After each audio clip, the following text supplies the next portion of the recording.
Bill number 10 of 2025. Honorable members, pursuant to the provision of Standing Order 41-4 relating to messages from the Senate, I wish to report to the House that I received a message from the Senate dated 29th May 2025 regarding the passage of the Division of Revenue Bill, National Assembly Bill number 10 of 2025.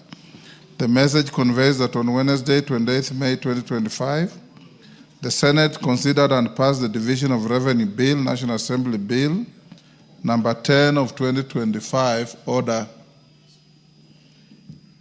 with amendments. The Senate has now referred the bill back to the National Assembly for reconsideration in accordance with the provisions of Article 112(1)(b) of the Constitution. Honourable members, you will recall that on Wednesday, 9th April 2025, this House considered and passed the said bill without amendments, following which I referred the bill to the Senate for consideration in accordance with the provisions of Article 110(4) of the Constitution. In this regard, the House is required to consider the Senate amendments to the bill.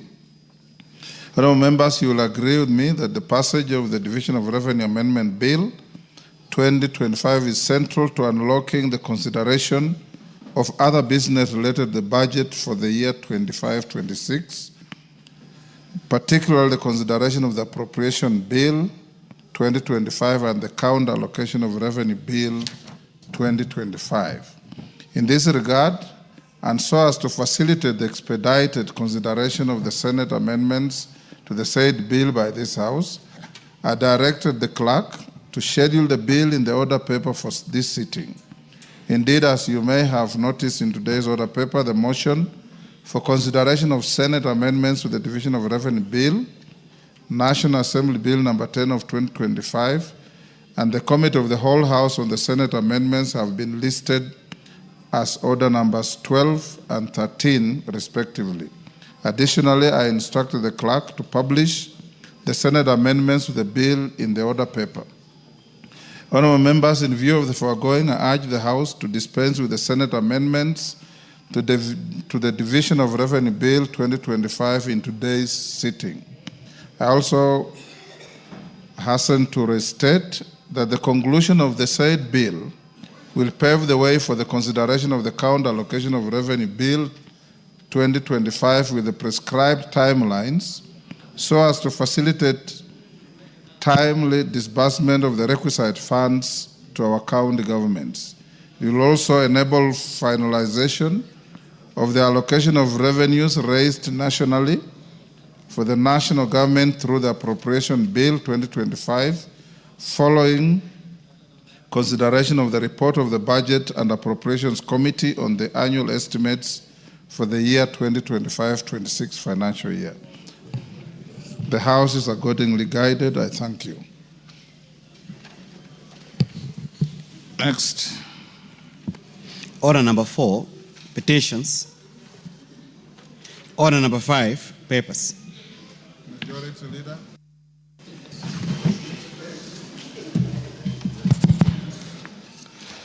Thank you, Honorable Speaker. Honorable Speaker, I beg to lay the following papers on the table of the House today, Tuesday, June 3rd, 2025. A. Annual Report of the Kenya Law Reform Commission for the financial year 2023-2024. Annual Report of Activities and Financial Statements of the Ethics and Anti-Corruption Commission for the financial year 2023-2024.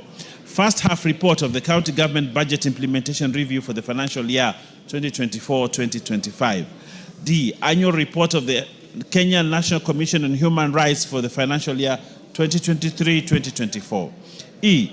Annual Report and Financial Statements of Privatization Commission for the year ended 30th June 2024. F. Quarterly Report of Economic and Budgetary Review of the National Treasury and Economic Planning third quarter of the financial year 2024-2025. G. The 2025 Economic Survey Report from the Kenyan National Bureau of Statistics. H. Reports of the Auditor General Financial Statements for the years ended 30th June 2023 and 30th June 2024, and certificates therein in respect of the following: Aldai Technical Training Institute, Kipsoen Technical and Vocational College, Masai Technical Training Institute, Masinga Technical and Vocational College, 5, Mochongoi Technical and Vocational College. 6, Molo Technical and Vocational College. 7, Ngong Technical and Vocational College. 8, Nu Technical and Vocational College. 9, Tarbaj Technical and Vocational College. And lastly, 10, Wajir East Technical and Vocational College. I thank you, Honorable Speaker, and I beg to lay. Thank you. Chairman, Budget and Appropriations Committee, that will be stayed. The report has not been presented to the Speaker for approval yet. Chairman, Departmental Committee on Justice and Legal Affairs. Murugara. Thank you very much, Mr. Speaker. Honorable Speaker, I beg to lay the following paper on the table of the House today, Tuesday, 3rd June 2025. Report of the Departmental Committee on Justice and Legal Affairs on its consideration of the report on the approval hearings of nominees for appointment as chairperson and members of the Independent Electoral and Boundaries Commission, IEBC. Thank you very much, Mr. Speaker. Thank you. Next order.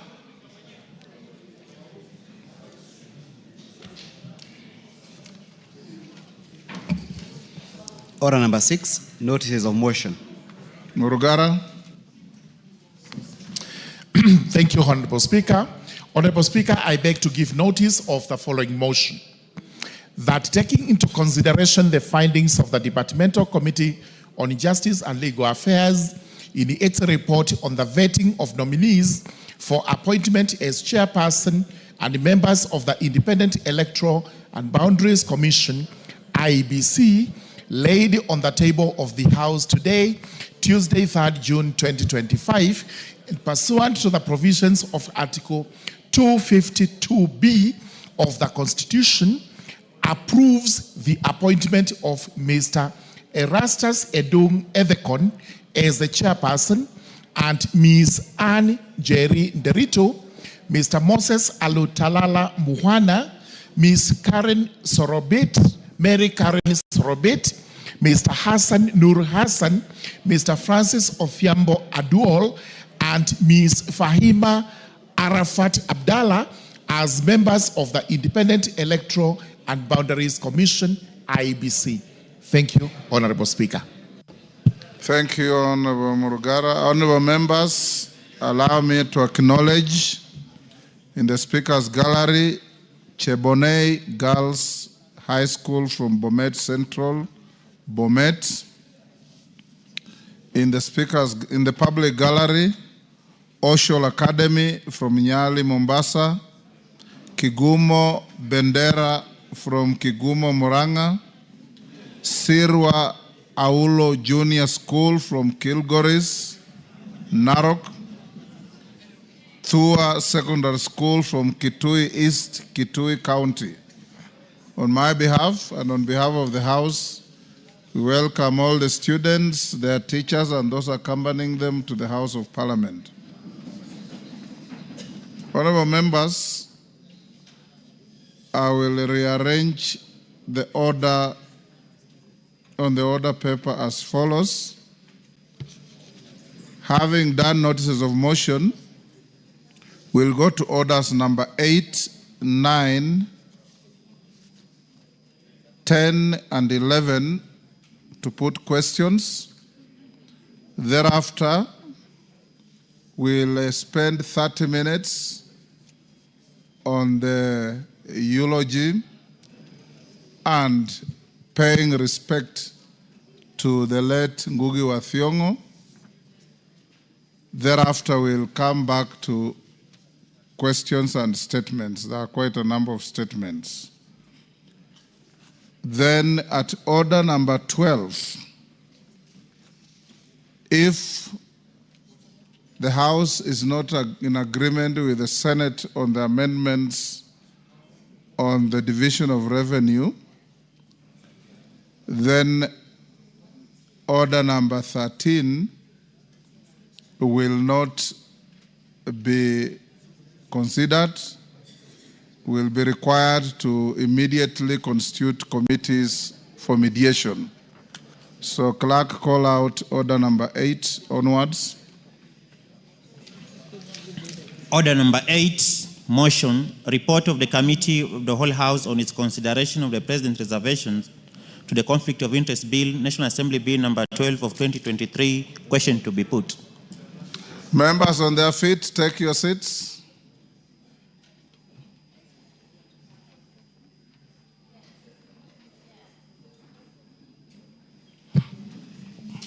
Honorable members, I now put the question at order number 8, which is that this House do agree with the report of the Committee of the Whole House on its consideration of the President's reservations, the Conflict of Interest Bill, National Assembly Bill number 12 of 2023. As members of that opinion say aye. Will those of the contrary opinion say nay? The ayes have it. Next. Order number 9, motion, report of the Committee of the Whole House on its consideration of the President's reservations to the Anti-Money Laundering and Combating of Terrorism Financing Laws Amendment Bill, National Assembly Bill number 5 of 2025, question to be put. Order, Mama Mombasa, take your seat. Stop swagging.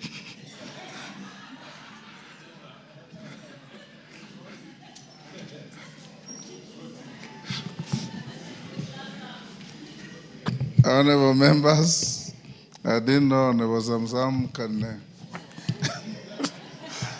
Honorable members, I now put the question at order number 9, which that this House do agree with the report of the Committee of the Whole House on its consideration of the President's reservation to the Anti-Money Laundering and Combating of Terrorism Financing Laws Amendment Bill, National Assembly Bill number 5 of 2025. As members of that opinion say aye. Aye. Will those of the contrary opinion say nay? Nay. For the nays to have it, you must have 233 members. Obviously, the voices I've heard are hardly 15, so the ayes have it. Order number 10, motion, third report on consideration of the audited accounts of specified corporations. Question to be put. Order, Honorable Member for Naivasha, take the nearest seat. Like if you are not the same. Honorable members, I now put the question at order number 10. Which is that this House adopts the third report of the Public Investments Committee on Social Services Administration and Agriculture on its consideration of the report of the Auditor General on the financial statements of the following state corporations laid on the table of the House on Tuesday, 30th July 2024. Kenyatta National Hospital, financial year 2018-2019 and 2019-2020. Kenya Medical Supplies Authority, financial year 2017-2018, 2018-2019. Kenya Veterinary Board, financial year 2018-2019, 2019-2020, 2020-2021. National Authority for the Campaign Against Alcohol and Drug Abuse, financial year 2017-2018, 2018-2019, 2019-2020, and 2020-2021, and the Kenya Broadcasting Corporation, financial year 2000-2001, 2001-2002, 2002-2003, 2003-2004, 2004-2005, 2005-2006, 2006-2007, 2007-2008, 2008-2009, 2009-2010, 2010-2011, 2011-2012, and 2012-2013. As members of that opinion say aye. Will those of the contrary opinion say nay? The ayes have it. Next. Order number 11, motion, consideration of sessional paper number 7 of 2024 on the National Sanitation Management Policy. Question to be put. Members on their feet, take the nearest seats.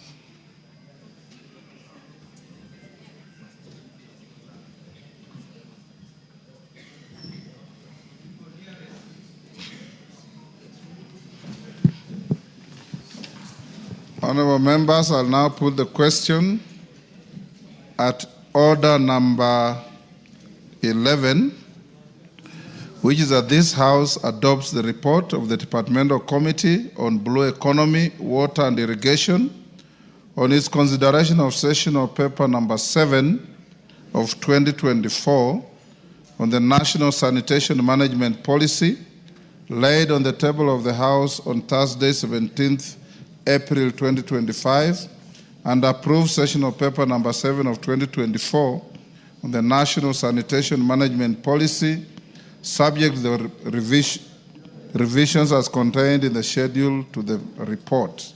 As members of that opinion say aye. Will those of the contrary opinion say nay? The ayes have it. I think we can also dispose of order number 12. Clerk.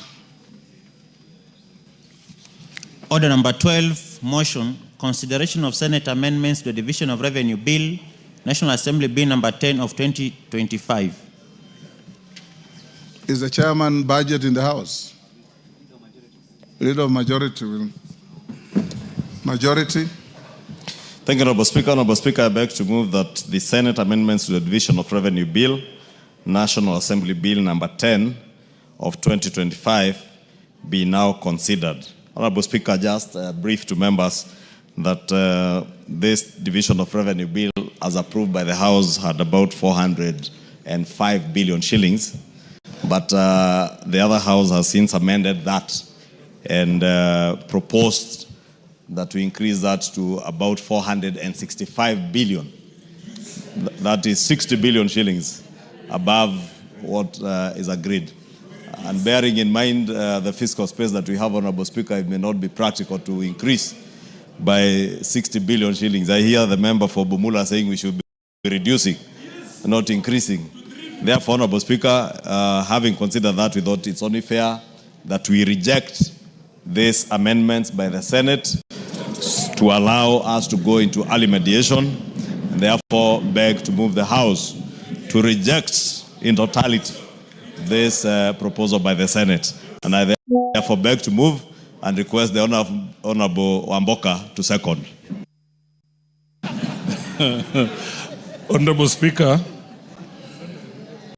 we want to reject in total. Start by saying I beg to second. Honorable Speaker, I beg to second. Bearing in mind the space the country is operating in, the fiscal space, it is only abnormal for anyone to think we should be increasing this monies upwards. So in that, on this thing, Honorable Speaker, I beg to reject as I second Honorable Ichung'wa. We reject it and put the question, Honorable Speaker. Honorable members, I now propose the question, which is that the Senate amendments to the Division of Revenue Bill, National Assembly Bill number 10 of 2025 be now considered. I put the question. Honorable members, I now put the question at order number 12, which is that the Senate amendments to the Division of Revenue Bill, National Assembly Bill number 10 of 2025 be now considered. As members of that opinion say aye. As members of the contrary opinion say nay. Nay. The nays have it.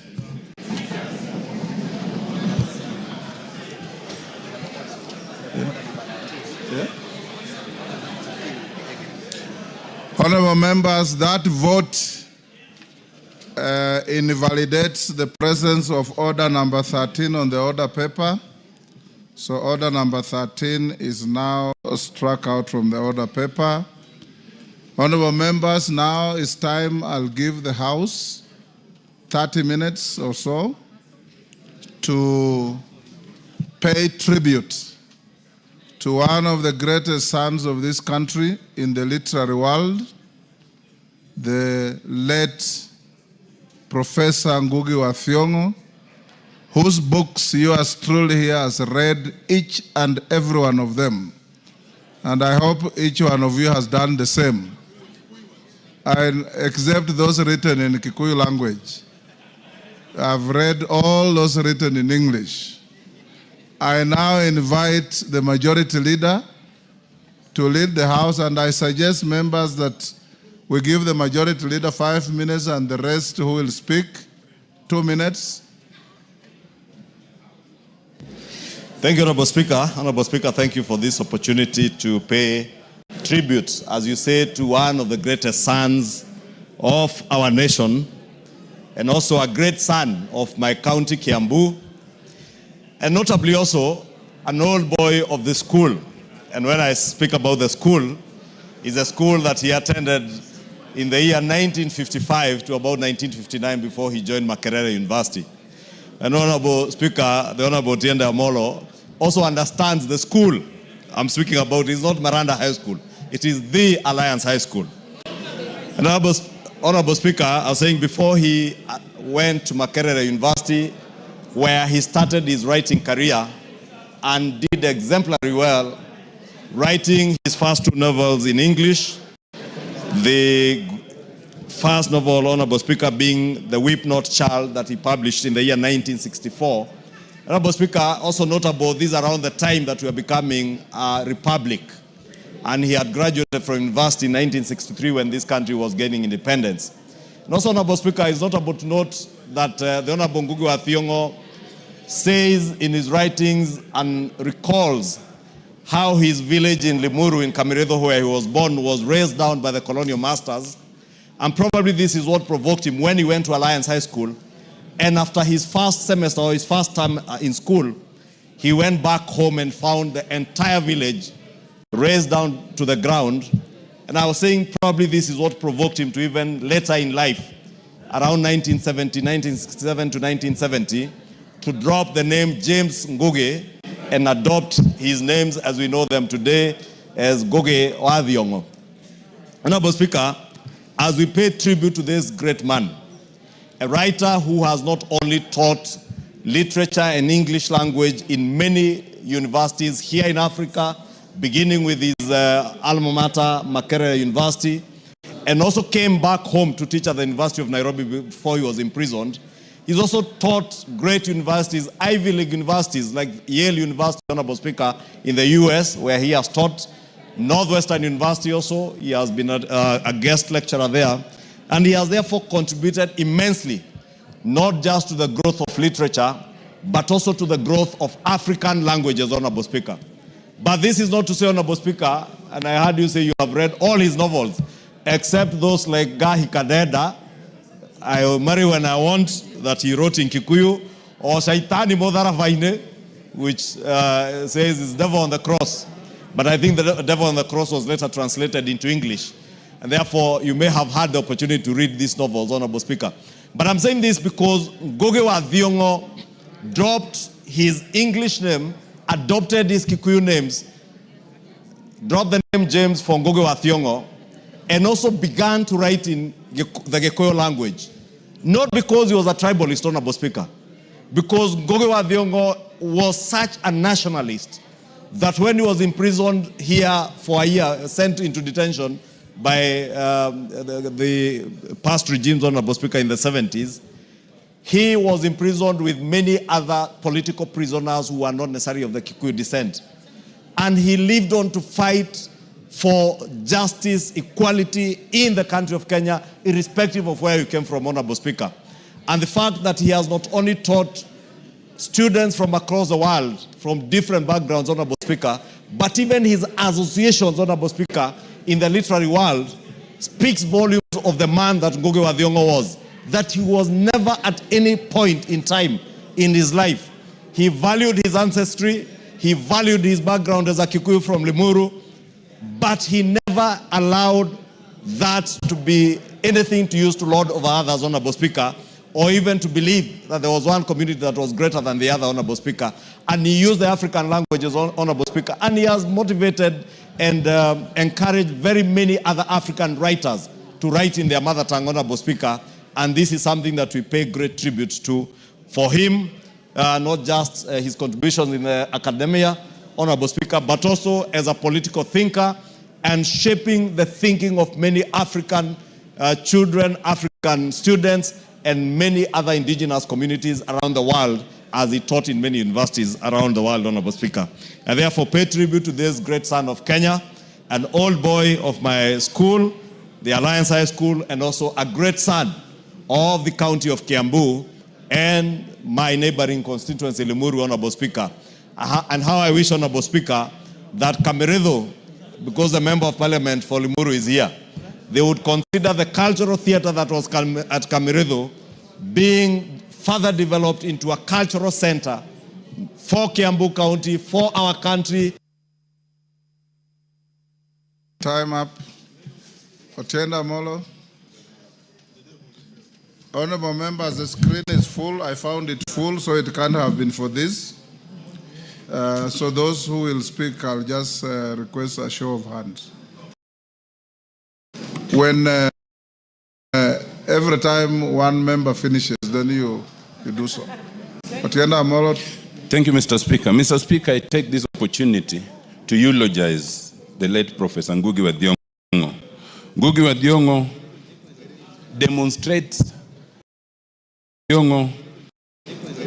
demonstrates defiance, first in terms of name.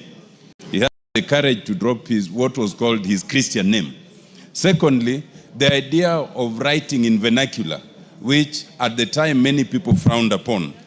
Mr. Speaker, Ngugi wa Thiong'o shaped the literary thinking of virtually every other person living right now, including those who are older than him, but definitely those who are younger than him. And many of us have become what we are because we started reading Ngugi wa Thiong'o from primary school.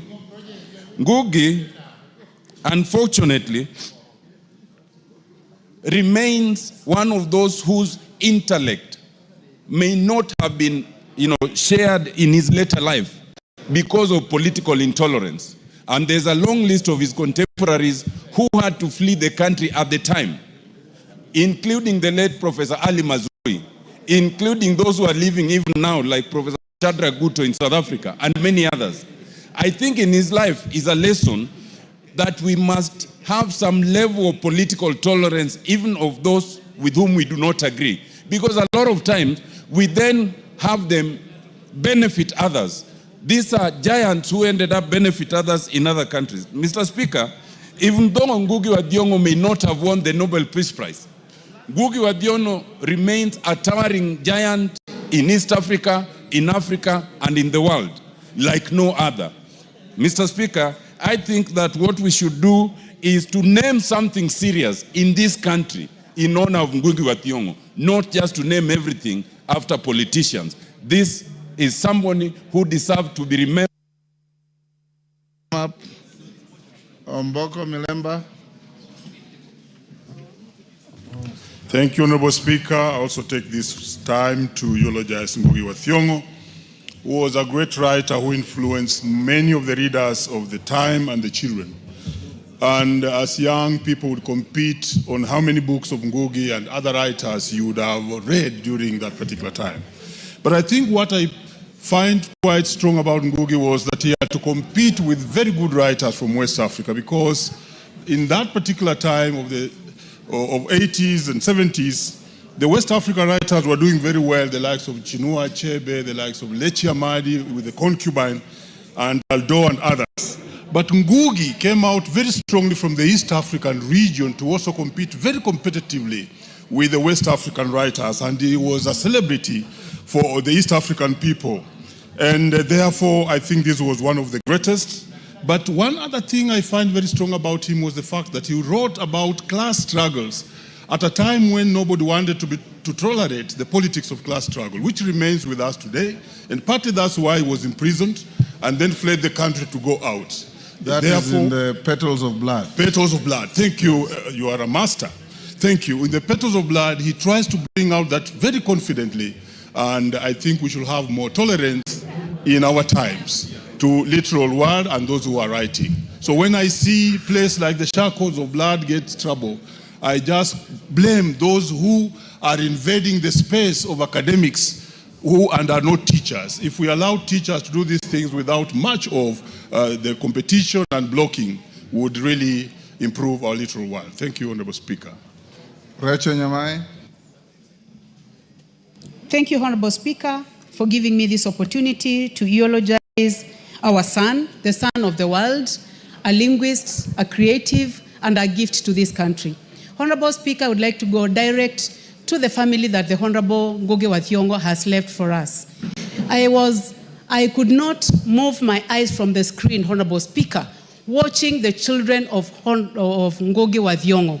He has left us children who are grounded, children that he must have taught and given the right way to follow. Mr. Speaker, I think this is a lesson that we need to pick as a house, that we need to know that no matter how busy we are, no matter how many parts of the world we go to, at the end of the day, it's family. Honorable Speaker, about patriotism, Honorable Speaker, he traveled to so many parts of the world and he was not happy with the situation at home at times. But he remained patriotic to our country, making sure that he wrote books that showed love for this country. Honorable Speaker, I would like to also point out that we have so much to learn from him. And I would like to thank you very much for your communication or the statement you made on that day, that we did not see his face in all our dailies, Honorable Speaker. And we need to urge our media houses to be more patriotic and to love Kenyans like the late Ngugi wa Thiong'o. Honorable Speaker, I would like also to ask the House that the children that Ngugi wa Thiong'o has left for us has shown us that we need to rethink, Mr. Speaker, about family planning, Honorable Speaker. We needed human power together with the land we have. And this is a debate that I think we must have one day to think of whether we should have been encouraged by our colonialists to have only 2 children. Thank you. Morugara. Thank you very much, Mr. Speaker. Mr. Speaker, let me also join the rest of the House and Kenyans in eulogizing one great man of the Republic of Kenya. Mr. Speaker, I commend you that on the day after he passed on, you actually took time to inform the media that instead of writing headlines of non-issues, we should have had a headline with the late Professor Ngugi wa Thiong'o as the one to be remembered. Actually, the following day it happened, and that was extremely good because Kenyans were able to recollect the lives and times of the late Professor Ngugi wa Thiong'o. It's always important to remember when he left the school, the Alliance High School, went to Makerere University for his studies that time, where he met the late Mwai Kibaki, who was supposed to be his lecturer. But instead, Kibaki advised him to do literature or Bachelor of Arts in English, as it was called that time, because he was not very good in economics. But he was extremely good in literature, in writing the written word, and he had the power of the gab. What we encourage our learners today, and especially those who are in school, it's not just to read the works of the late Ngugi wa Thiong'o, but to take a cue from him. Take time to learn writing skills so that after Ngugi wa Thiong'o, we are able to produce many more Ngugi wa Thiong'os who will tower Africa in the likes of Chinua Achembe and the rest in writing. Therefore, today, we eulogize a great man of the Republic of Kenya, the late Ngugi wa Thiong'o, and may his soul rest in eternal peace. Thank you very much. Mele Odhiambo.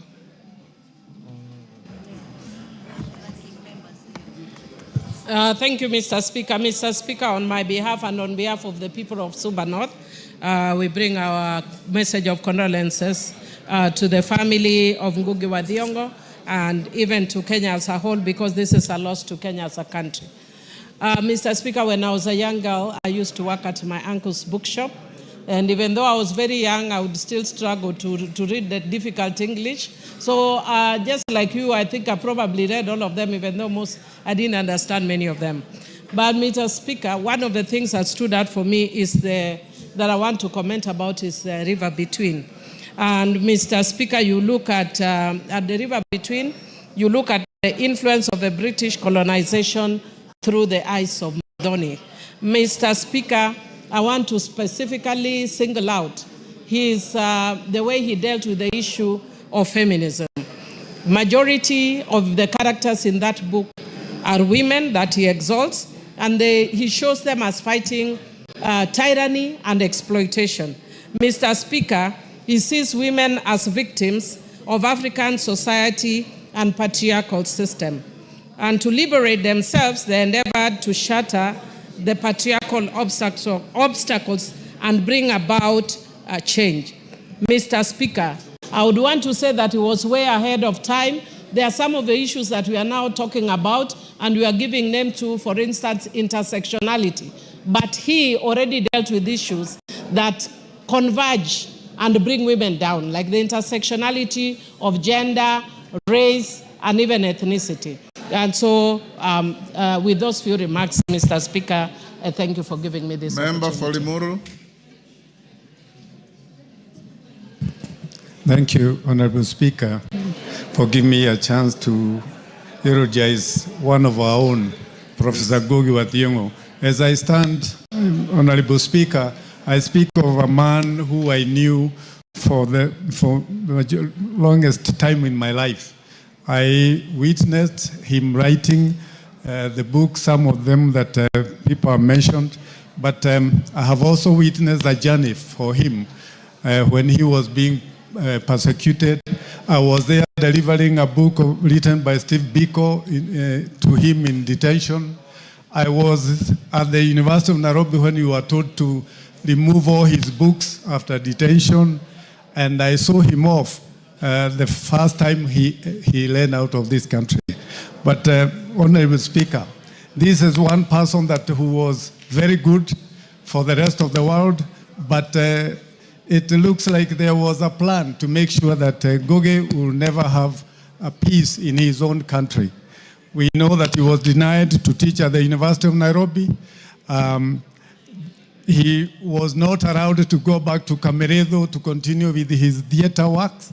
And above all, the system that didn't want him to be in Nairobi, didn't want him to be in Kenya, continued to persecute even the family to a point where Ngugi had to part a lot with the rest of the family.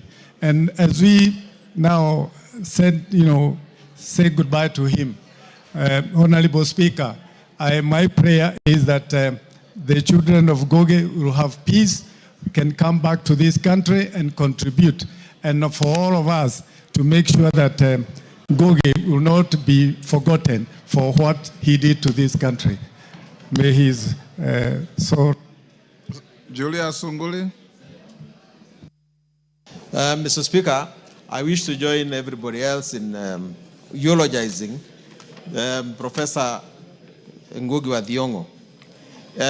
He was definitely a literary giant in the 70s, and that is why a UK newspaper said about him when he was about 33 years that he is accepted as one of Africa's outstanding contemporary writers. His best books, Mr. Speaker, were the books that he wrote under the name of James Ngugi.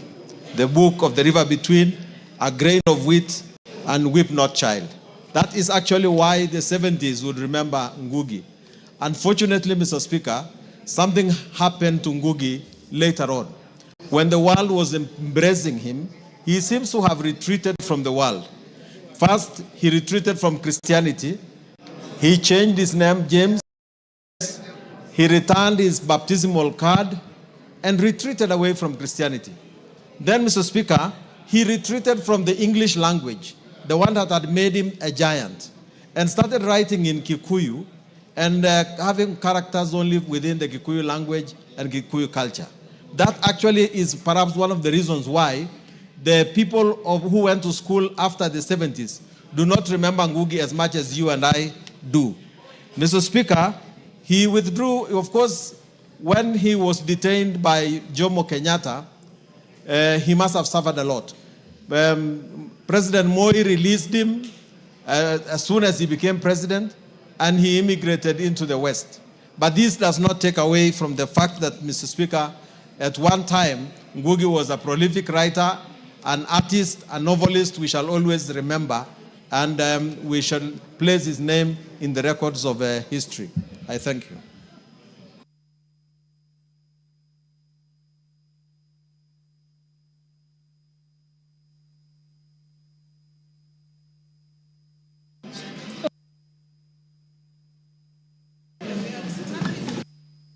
Yes, Honorable Bayer.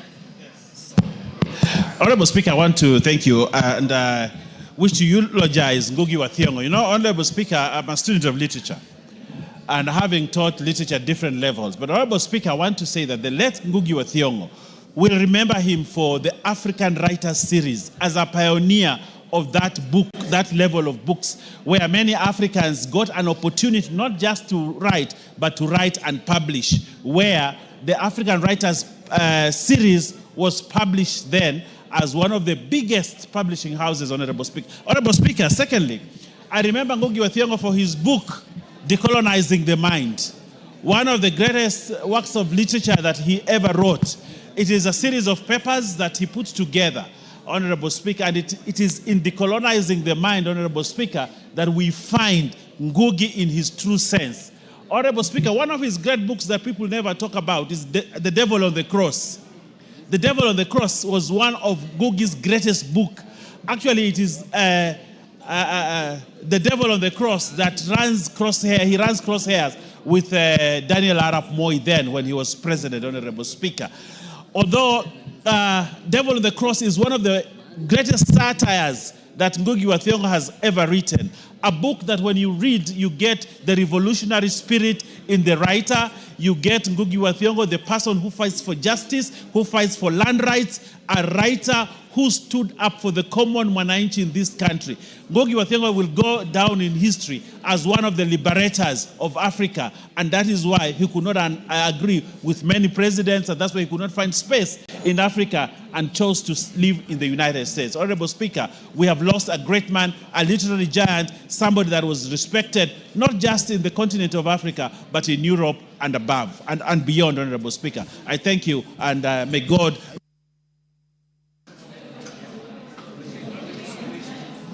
The Honorable Irene Mayaka. Thank you, Honorable Speaker, for giving me the opportunity to pay tribute to a very distinguished son of Kenya.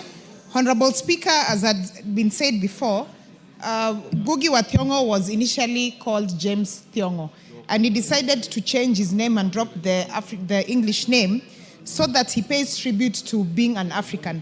But Honorable Speaker, one of the things that I remember about Ngugi wa Thiong'o was a famous quote from one of his books that he used to say, "To speak one's language is to celebrate one's identity." And he also said, "But to impose a language is a way to divide people, and it is a practice of tribalism of another kind." And therefore, Honorable Speaker, the Ngugi wa Thiong'o was one of the very famous Kenyans who really spoke against tribalism. But the other thing, Honorable Speaker, that we also celebrate Ngugi wa Thiong'o for is in terms of receiving honors, he is one of the most decorated writers in Africa. He received a total of 38 documented awards, one of them being the UNESCO Award for Weep Not Child.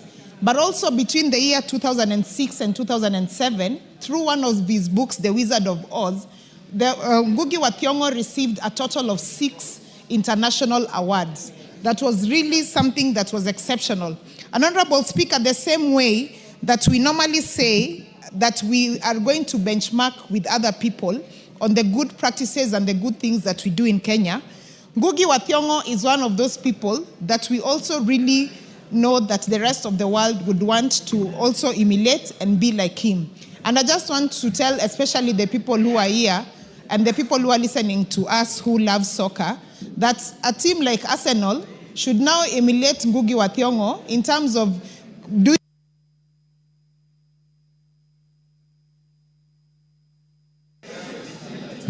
The Honorable Member for Seme, Honorable Nyika. Thank you, Madam Speaker. May I take this opportunity also eulogize the passing on of our great writer Ngugi wa Thiong'o. His life, Madam Speaker, epitomizes the philosophical basis of life, the idealism that is associated with scholarship, the ability to actually strive and go against all odds to fight for ideal. Madam Speaker, this is what really distinguishes human beings from animals. Animals don't fight for ideals, but human beings fight for ideals, and sometimes they suffer like he suffered. They have to make sometimes very grave decisions at great risk to their lives because there is something they stand for, something they believe will make a difference in the life of the people and in the society. And this, he took his ability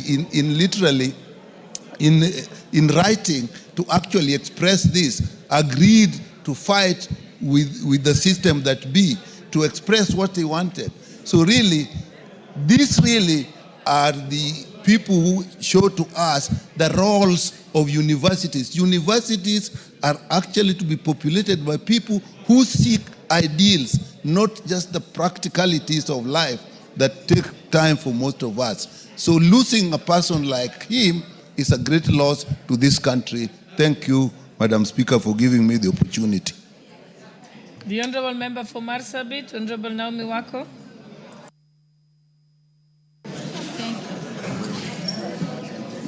Thank you, Honorable Speaker, for giving me this opportunity to add my voice to this very important debate that is going on as we eulogize the great man of this land, someone maybe many of us may not have met physically, but we have interacted with his books and known him. I remember when we were in high school, one of his books, The River Between, was like a must for all of us to read. We interacted with him through his writings. He has inspired many of us, and I want to send my condolences to him, to his family members, to relatives, and all his loved ones on my own behalf and on behalf of the great people of Marsabit, because I know many scholars from our place, many professionals have also gone through his books just as I did. Honorable Speaker, it is not just enough for us to eulogize a great man like him, somebody who has always represented us in a good way, somebody who is internationally celebrated. We should also see how best we can extend our blessings to his family and also see as a nation how he can be celebrated, maybe as the relatives prepare for his burial. Honorable Speaker, we have great men and women who have served this country in different capacity and represented us.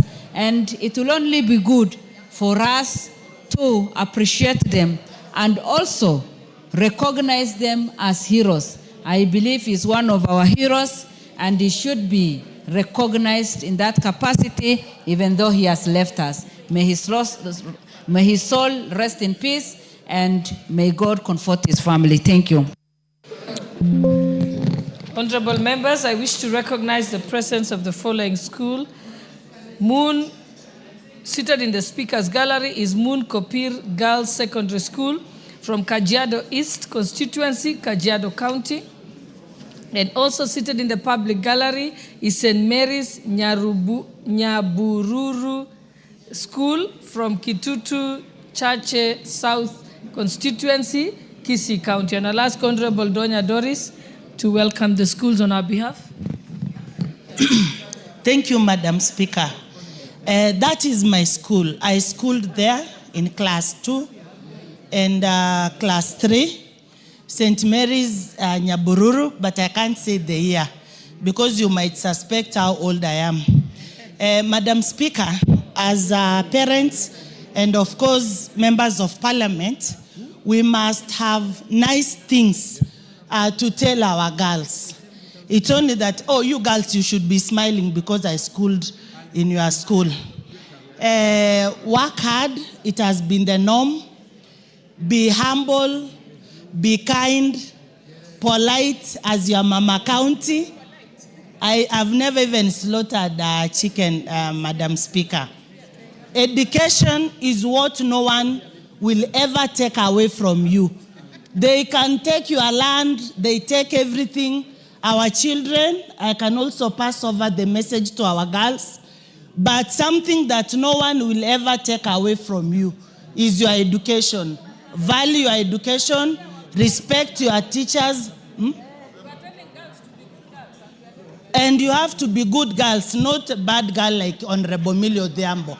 Very, very, very, because she has confirmed that. She has told me, Donya, tell them they must be good girls like you, Honorable Donya, and not bad girls like Honorable Millie. Thank you, Madam Speaker. The Honorable Member for Tigania West, Honorable John Mutunga. Thank you, Honorable Speaker, for the opportunity to join my colleagues in eulogizing the family of late Professor Ngugi wa Thiong'o. Honorable Speaker, Ngugi wa Thiong'o emerged as a self-made man, an African who has really found a space in this world. He satirized the political and the social intolerance that used to be there at that particular point in time. Honorable Speaker, Ngugi wa Thiong'o is among the very few who have taken Africa where it should be, who have left a mark in terms of writing. And he challenges all of us, Honorable Speaker, to do something about what we do. There are very many things that we do, but we rarely document. And not just documenting, we also rarely challenge our young people to be able to think about their surroundings, think about the situations that they are in at one given time, and see how they can develop out of such situations. Honorable Speaker, Ngugi wa Thiong'o died in exile after he ran away as a result of having been followed or being reprimanded by the then regimes that used to be there. This is one person we should celebrate as a country because he has put East Africa on the map. And Ngugi wa Thiong'o, Honorable Speaker, is not only a naturalist, he's a nationalist, he's an internationalist because his books are read across the world. The time we were in school, we used to read his books, and they used to influence us as young thinkers and young planners in this country. So, Honorable Speaker, Ngugi wa Thiong'o will be remembered by many generations to come. And having interacted with them, it is high time we also got challenged by what he did. I pass my condolences to the family. Thank you, Honorable Speaker. Member for Elders, Honorable Kainan. Thank you, Madam Speaker. Madam Speaker, Professor Ngugi wa Thiong'o was an academic giant, a philosopher, a thinker who has encouraged Pan-Africanism, who has fought colonialism, who has also tried to reduce the influence of new colonial ideas. And Mr. Speaker, we as Africans, and in particular in the academic world, there are people who are called, academicians who are called social fools. But Ngugi wa Thiong'o was a true academician, a person who professed, who believed in the academic world, combined literature with culture. Madam Speaker, combined literature with the inherent and rich African culture, Madam Speaker, and truly will always be remembered as a person who has not only promoted the African literature, the African culture, Pan-Africanism, but also promoted the presence of the African people, the African continent, Madam Speaker, in the global world. Madam Speaker, he will always be remembered as a person truly who has believed in democracy, who has believed in the ideals of the Kenyan people, Madam Speaker. And I know for many who have truly believed in his literature, he has left a legacy. That legacy will be found in his many books. That legacy will be found in his many lectures. That legacy will be found in many interactions that he has had. And therefore, truly will remember you. And may God, wherever you are, rest your soul in eternal peace. Thank you, Madam Speaker. The Honourable Member for Tinderet. Thank you, Madam Speaker. Madam Speaker, I rise to eulogize Professor Ngugi wa Thiong'o, who was a great African literary writer. In his works, Madam Speaker, Ngugi wa Thiong'o showed how one can communicate language, culture, and traditionalism through the writings of African art of works. Ngugi wa Thiong'o, through his book, The Hermit, actually showed how African traditional way of life could meet with modernity. And this was a way where they were now able to explain the issues of colonialism, the issues of racism, and how the Europeans came over and colonized the Africans through his book, Decolonizing the Mind. One of the things that Ngugi wa Thiong'o actually taught, and I think this should be actually emphasized more even up to today, is that we need to have a lot of respect for our cultures, our traditions, and our language. Today, if you go to the United Nations, the media of communications is actually English, Arabic, French, and other languages. African languages across have not actually been recognized. And I want to say this, that it is important as Africa to know that our languages, our traditions, and even the ways in which we do our work should actually be ingrained even in our school setup. And thank you, Honorable Speaker, and I apologize and say we have lost a great literary giant. Thank you. The Honorable Member for Bondo.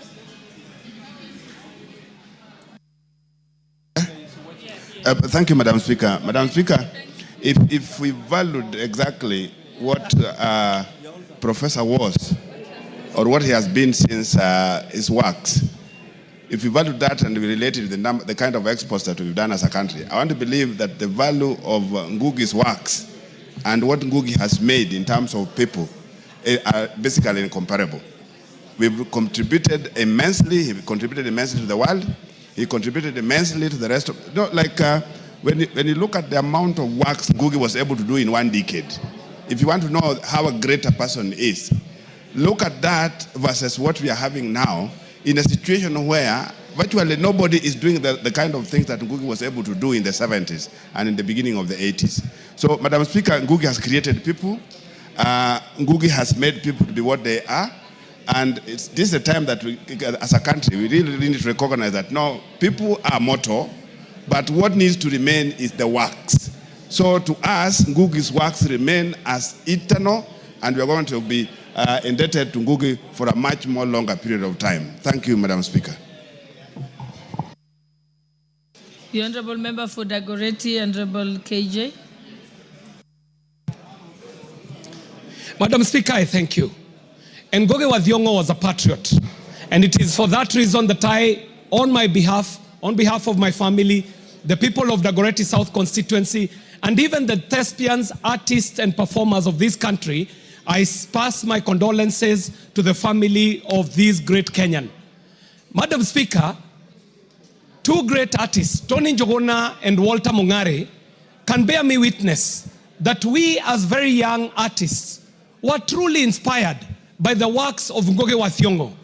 Ngugi wa Thiong'o, being a thespian and a critic, taught us that there's a very big difference between insults and satire. That even with his very hard-hitting literature, and even with his very stinging critique, he never once bowed down to the temptation of being an insulter, or being toxic, or even being offensive. He knew that there was great power in satire that is not insulting.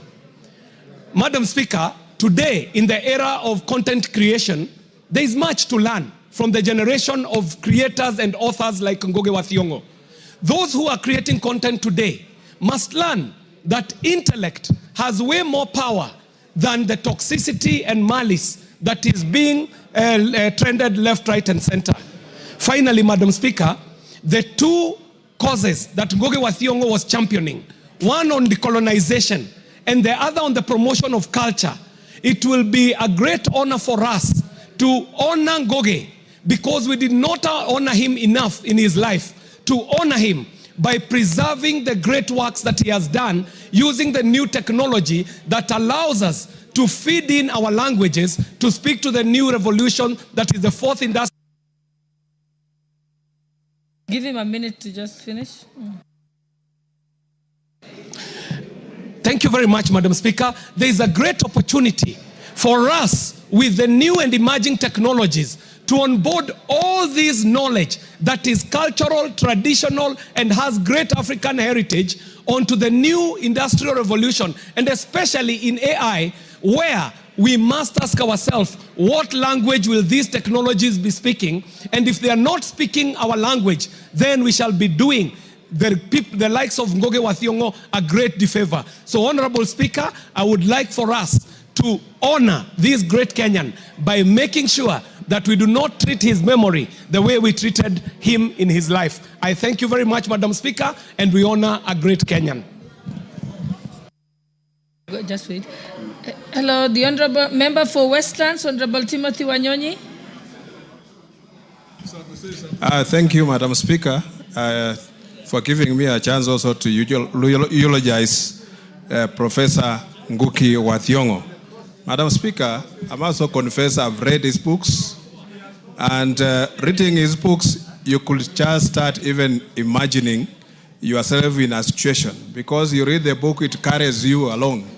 And Madam Speaker, is one of the greatest brains that we have ever produced, and this country has lost big, and many, those younger generation that have not experienced the power of literally, Madam Speaker, they should look at these books. When we were in school, we used to read books about African writers series, and Ngugi wa Thiong'o was one of them, Chinua Achebe, and many Elijah Amadi, and many others, Madam Speaker. And you could read all those books, and they were readily available. We started reading books written by foreigners later in life, but at that time, Madam Speaker, we could read the African writers series. I don't know if they still exist, but that was the best thing, Madam Speaker. Ngugi wa Thiong'o was very creative, and Madam Speaker, he lived his life. He was there, and he has shown Kenyans that it is good to preserve our culture. It's good to preserve our languages. Some of our languages now are being diluted. They are even dying. Some of us are afraid to speak to our children in our own language. Madam Speaker, we must preserve our African heritage and our languages and culture all the time, learning from Professor Ngugi wa Thiong'o. Thank you, Madam Speaker. Yeah, the Honorable Member for Tetu. And thank you, Madam Speaker.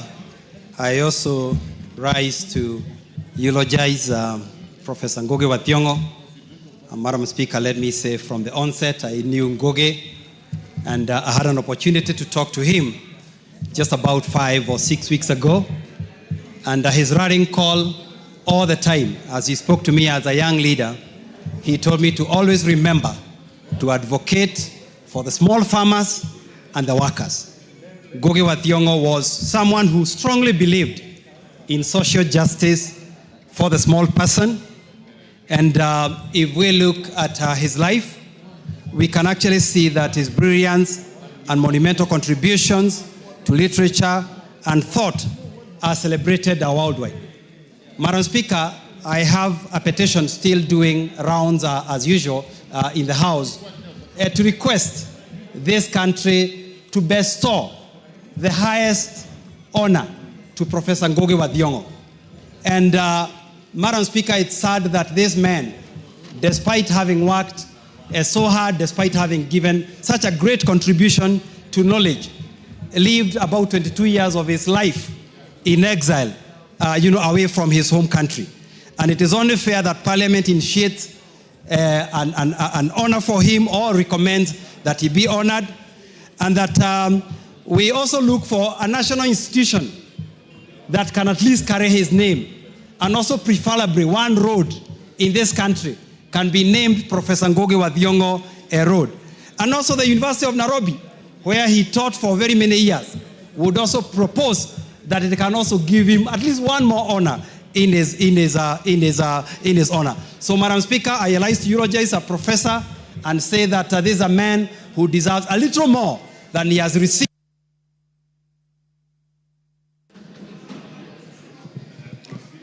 It's the Honorable Member Mbaka. Thank you, Madam Speaker, for giving me this opportunity. We are way past our time. Yes, thank you for giving me this opportunity to eulogize Professor Ngugi. Professor was my lecturer at Nairobi University. I took literature, and him and Okotbi Tech, Michere Mugo were our lecturers who we really, really admired because of the depth of knowledge, their artistic world, and the way they mirrored the world through their works. Professor Ngugi was a politician, much as he was a great writer. His works shows you how a politician he was. He talked about poor governance. He wanted to promote the rights of human beings. And he also challenged the coming of the white man.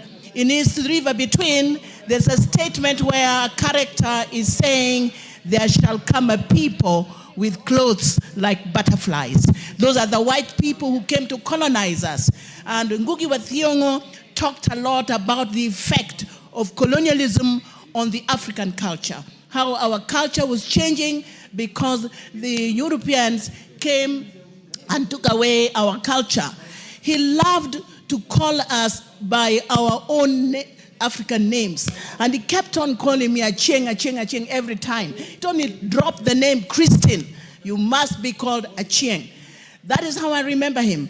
I became a teacher and I taught The River Between, which was a very inspiring novel, and many students love it and pass their exams very, very well because it was easy to read. It was very, very inspiring.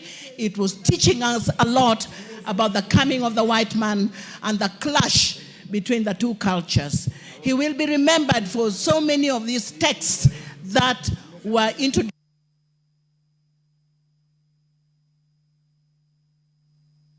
Right, honorable members, I think we are even exceeded our time by 15 minutes. I'll now let us move back to the order paper. And we had gone up to order number 13, but had not gone to statements. We had skipped order number 7, statements. So I think we can now go back. Read the next order.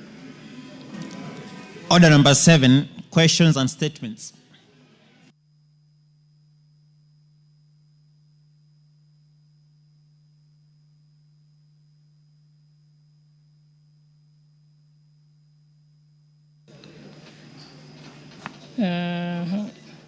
Is that the one that is was requested to the Committee on Agriculture and Livestock? Yes, I thought I saw Honorable Mutunga. He's not here. Okay. Yes, the Honorable Dr. Edwin Mugo, member for Maithioya, was the one who was requesting. I thought it was a response. Okay. Proceed. Honorable Speaker, pursuant to the provision of Standing Order 44.2c, I rise to request for a statement from the Chairperson, Departmental Committee on Agriculture and Livestock, on implementation of Guarantee Minimum Returns, GMR, to support coffee, tea, milk, and macadamia farmers. Honorable Speaker, whereas agriculture remains the backbone of Kenya's economy and a key driver of employment and exports, its sustainability and the well-being of farmers are increasingly being threatened by high input costs, climate risks, and global economic uncertainties. The rising costs of essential farm inputs, including seeds, herbicides, pesticides, fertilizer, animal feeds, fuel, labor, and farm machinery, have significantly increased the financial burden on farmers. Further, adverse climate change on rain-fed agriculture, volatility in international commodity markets due to global conflicts, including the Russia-Ukraine war and supply chain disruptions, have also impacted on the returns for farmers. Honorable Speaker, on 5th August 2023, the government committed to implement a guarantee minimum returns GMR program aimed at providing direct financial support to farmers and stabilize their incomes amid market fluctuations. A key pillar of the bottom economic transformation agenda, BETTER, the GMR prioritizes production, subsidies, and direct support to farmers over consumption subsidies, cautioning farmers from unpredictable market fluctuations and complementing the existing market pricing mechanisms, enabling more stable and predictable incomes. Full implementation of the GMR program is expected to protect farmers' incomes and prevent artificial price distortions, enhance food security, boost rural incomes, and drive economic development in Kenya. Honorable Speaker, it is against this background that I request for a statement from the chairperson of the Department Committee on Agriculture and Livestock on the following. Measures being taken by the Ministry of Agriculture and Livestock to ensure that farmers are cautioned from climate-related losses, price fluctuations, volatility in the international market and trade environment. Interstate conflicts such as the Russia-Ukraine war, supply chain disruptions, and the recent trade tariffs imposed by the United States. 2, efforts being made by the ministry to introduce a price support mechanism for coffee, tea, milk, and macadamia farmers to boost their incomes and ensure sustainable livelihoods. 3, action being taken by the ministry to ensure equality in the distribution of subsidized fertilizer and ensure that the distribution is informed by the region's soil quality and topography types in different regions of the country. And finally, 4, report on status of implementation of the Guarantee Minimum Returns Program on the GMR Guarantee Minimum Returns Program. I thank you, Honorable Speaker.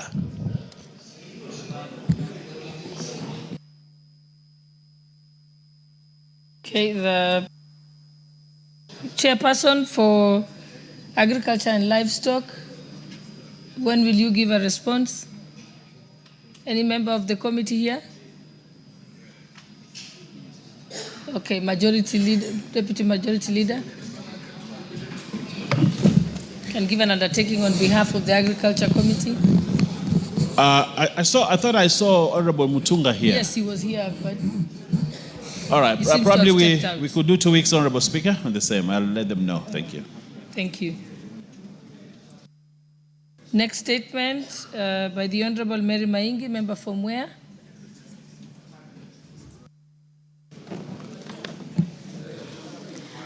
Thank you, Madam Speaker. Honorable Speaker, pursuant to the provision of Standing Order 44.2c, I wish to request for a statement from the chairperson of the Departmental Committee on Agriculture and Livestock regarding the status of rice importation into this country. Honorable Speaker, on 26th of May this year, it was reported that rice farmers in Mwea constituency, Kirinyaga County, are likely to suffer a loss of more than $500 million shillings if the government fails to intervene and purchase 5,000 metric tons of grain from their stores, despite being full of grain sufficient for the country's consumption. It was reported that the situation has been occasioned by the government's action of importing rice, which has flooded the market to the disadvantage of the local farmers. Honorable Speaker, a study conducted by the Sustainable Trade Initiative on Mwea rice growers' multipurpose in 2020 reported that about 80% of rice grown in Kenya is from irrigation schemes established by the government, among them being the Mwea irrigation scheme, which accounted for more than 70% of the produce. Failure by the government to purchase, Mwea irrigation scheme, which accounted for more than 70% of the produce. Failure by the government to purchase rice from the local farmers is likely to occasion a delay in planting for the next season, which is likely to delay or affect rice production in the next period. This is against the government's agenda of reducing over-reliance on the importation of products and encouraging local production. Honorable Speaker, it is against this background that I request for a statement from the chairperson of the Departmental Committee on Agriculture and Livestock on the following. 1. The total quantity of rice that the government has imported in the last financial year. 2. Why the government is reluctant to buy rice from the local farmers and has chosen to import the commodity despite having sufficient locally produced rice. 3. The total annual production of rice in the last financial year compared to the local annual consumption projections. 4.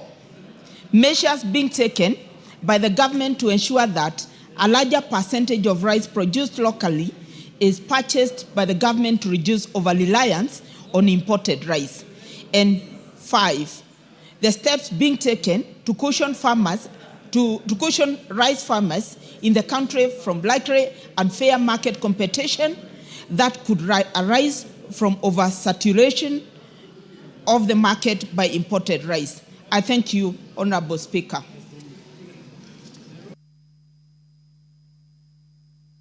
Again, that's also for the chairperson, Agriculture and Livestock. He's still not here. So, Deputy Majority Leader. I'll inform them, Honorable Speaker, we bring a statement in the next 2 weeks, Honorable Speaker. Much obliged. Thank you. I think the next statement is by the Honorable Mishi Mboko, member for Likoni. Thank you, Honorable Speaker. Honorable Speaker, pursuant to provision of Standing Order number 44-2C, I wish to request for a statement from the chairperson of the Department Committee on Transport and Infrastructure regarding the status of upgrade of the Likoni Ferry Channel. Honorable Speaker, more than 300,000 people use the Likoni Channel on a daily basis, which links Mombasa Island to Kwale County in the South Coast. In 2020, the government commenced construction of the Thiong'o ramp with a view of decongesting the Likoni Channel. Sadly, the construction is yet to be completed, worsening the congestion at the Likoni Channel. In addition, the ferries in the Likoni Channel keep developing mechanical failures. For instance, on 25th April 2025, a ferry developed mechanical failure and stalled while on transit, causing fear amongst the passengers. On 17th April 2025, the Kenya Ferry Services only had 2 ferries in operation following a breakdown of 2 other ferries. This caused congestion in the area and adversely affected the residents. The incidents raised concern on the suitability of the vessel and the need for urgent attention to ensure the safety and security of the resident and prevent such occurrences in the future.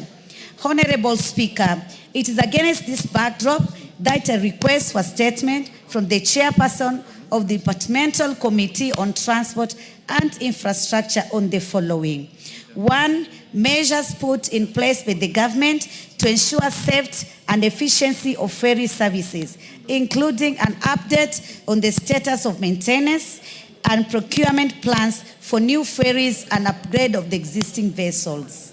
2. Status of the construction of Thiong'o ramp in Likoni constituency. And 3. Long-term strategies being put in place to provide sustainable and reliable maritime transport solution for residents of Mombasa County and businesses dependent on ferry services. I thank you, Honorable Speaker. Chairperson for the Committee on Transport and Infrastructure, not present. What about any member of the committee who can give an undertaking on behalf of the committee? All right, again, that's left to you, Deputy Majority Leader.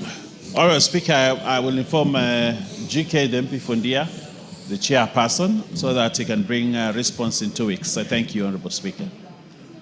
Okay, before we go to your statement, Honorable Mboko, allow me to recognize the presence of Limek Namuntak Girls School from Narok West Constituency, Narok County. And also seated in the public gallery is Chepwotuyet Secondary School from Chebalungu constituency, Bomet County. Now I'll call upon the Honorable Member Mandazi, member for Chebalungu, to welcome the students on our behalf. Thank you, Honorable Speaker. May I take this opportunity to welcome all the schools that have come to visit Parliament today, and especially the school that is from my constituency, that is Chebostuyet Secondary School. I want to confirm that the students from Chebostuyet Secondary School, Madam Speaker, are very disciplined and hardworking students. I welcome them here in Parliament so that they can witness what we normally come and do, that is legislate and to represent the issues from various constituencies within our country.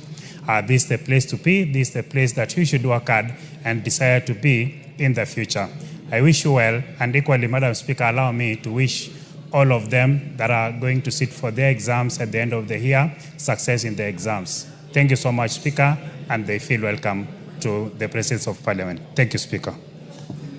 Thank you. The Honorable Mboko, your statement, sir.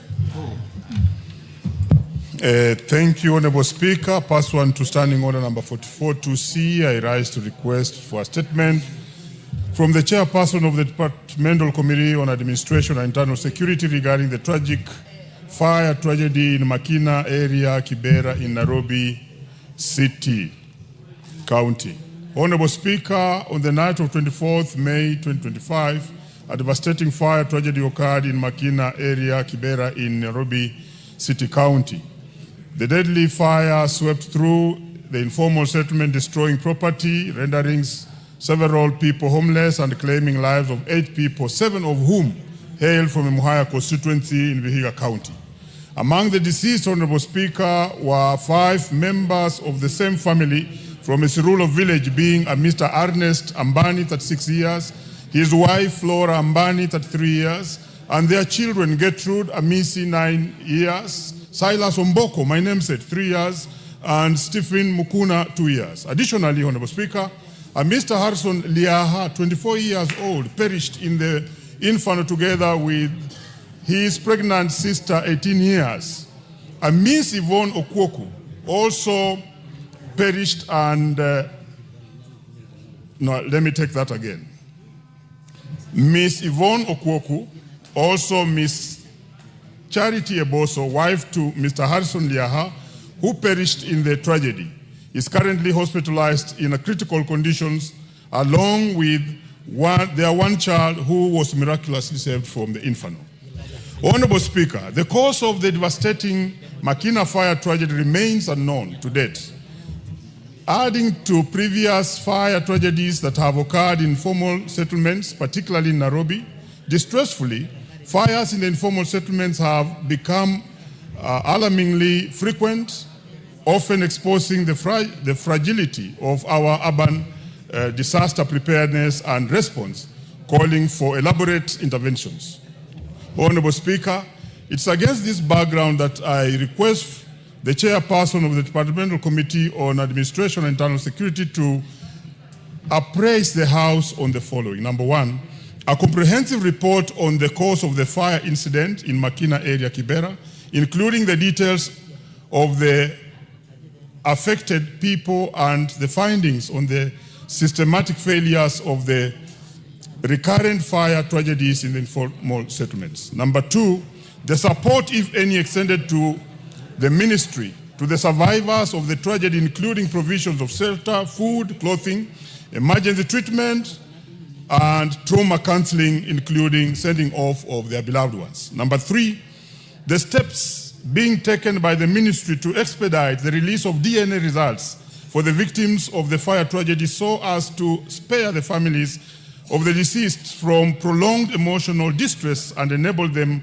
lay the deceased kins to rest. And finally, Honorable Speaker, the measures that the ministry intends to put in place to prevent similar tragedies in the informal settlements in future, particularly in terms of safety, community awareness, disaster response, and urban planning. Honorable Speaker, the families have been living here for the last more than 3 weeks, Honorable Speaker. The government chemists do indicate that they need 30 days to give the DNA test, meaning they'll have to stay here for a whole 1 month before they rest their beloved ones to rest. And it's upon that that I really wish that we treat this as an urgent matter. Thank you, Honorable Speaker. I think I'll exercise my discretion and give a chance to the member for Kibra to buttress that statement, since it's your constituency. Thank you, Madam Speaker. I want to agree with my colleague, Honorable Milemba. The fire actually occurred in my constituency, just as he has said. I want to agree totally to the sentiments of my colleague. It has been very, very the families affected and those who also live in informal settlement. The fires have been occurring almost every 2 weeks. But this one was one of its kind because people died beyond recognition. When you have 9 people dying beyond recognition, it is not a small matter. Now, this has been happening in this country for a long time, especially in Nairobi in informal sector. We have talked about this. We have also asked the government and the county government to give us a place where we can have a fire station.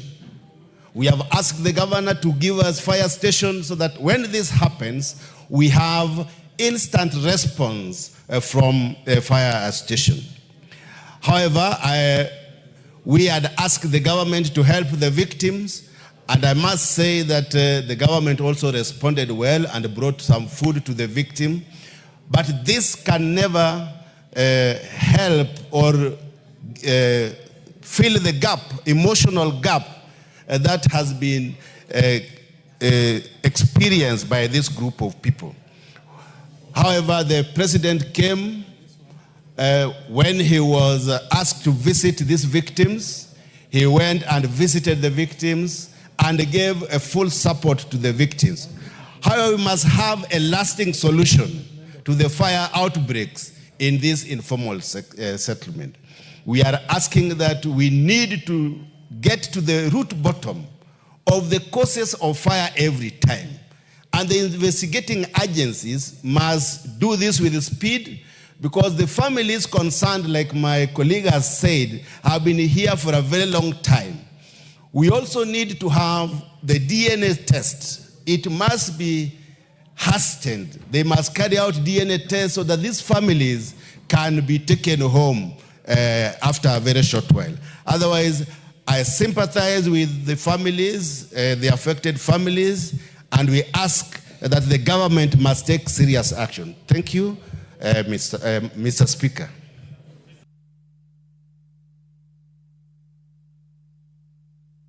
What's the quick point, Deputy? Honorable Speaker, thank you very much. You know, I had the Honorable Teacher, Omboko Milemba, say that they perished and they're recuperating in hospital. So how does somebody who has perished really be in hospital recovery? Those who perished and those who... I found that a very interesting statement. I don't know whether it's because he needs to buy specs. You know, the Honorable Owen Baya, order. Why do you need to write on a point of order when the chair is protecting you? Okay, what's your point of order? Thank you for protecting me. And I'm really surprised at the leader of business in this house prejudicing with casualty and casualness the death of a family member that lost 5 people, a father, mother, 3 children. Another one that lost 2 people, only 1 and a child are in hospital. and is laughing about it. I think you should apologize for this, and to Kenya, and the people of Emuhaya, Yes, and those families that do suffer from such a tragedy. Honorable Mboko, I thought all that the Honorable Owenbai was saying, he needs order, he needs clarity. Order, Honorable Mboko Milemba, you are a member of the Speaker's panel, and when you are told by the Speaker order, you stay in order. The impression I had is that all that Owen was seeking, order. All that Owen was seeking is clarification on how many perished and how many are recuperating. Am I right? Yes. Is that all that you're saying? And Honorable Mboko has already has given that those figures. Yes, Honorable Olwoch. Thank you, Honorable Speaker, and allow me to ride on and make a a comment as well. Mathare constituency, just like Kibra, had been affected within, I think, a span of 2 weeks. And also on behalf of my colleague, the member for Kamkunji, the House will remember also that there have been frequent fires in Kikomba. Honorable Speaker, these issues touch on criminality, and so as the chair is going to respond to this statement, if you look at the common nexus between these fires, the one that persists in Toi, the one that persists in Kikomba, 1 month hardly passes without these fires. There is a question of criminality that possibly touches on the land ownership issues. And so for us to be able to deal with these things conclusively once and for all, one of the suggestions that has been there... Honorable Mamose, allow Honorable Tongoyo to hear what? He is the chair of provincial administration and security. So let him listen. Have you heard what the Honorable Olwoch has said? Please listen. Repeat what you had said. And Honorable Speaker, what I'm saying is that there is an element of criminality. These things are not mere coincidental fires that take place. There are people, a cartel, a cabal of people who feel that they can be able to forcefully circumvent an appropriate public land where ordinary traders carry out business by frustrating them with ordinary fires. And one of the things, other than looking at the culprits, is for this committee to consider compulsorily acquiring those lands and making them either in the name of the county or the national government, and then allow the traders there to build a modern market. That applies to Toi, that applies to Kikomba market. This is an issue then that the security must take in seriously, as well as the Committee on Lands. Having said that, I want to thank the government, because when we lost 6 people, and these 6 people died also beyond recognition, this morning alone, we have paid money for DNA and money for mortuary for people who completely got burnt out. These things again turn on criminality, and there is an element in which the DCI must check how a fire begins lit by petrol in a place where, one, there is no fire engine, there is no opportunity to save people, and people continue to needlessly lose their life. But I want to thank government. Our honorable member Ruku, who recently was appointed, came to the constituency and we got help. His Excellency the President did the same, and also the PS for Internal Security, PS Omolo, we thank. But the committee must expedite and look at the elements of criminality and the questions of titling and compulsory acquisition of these lands. I thank you.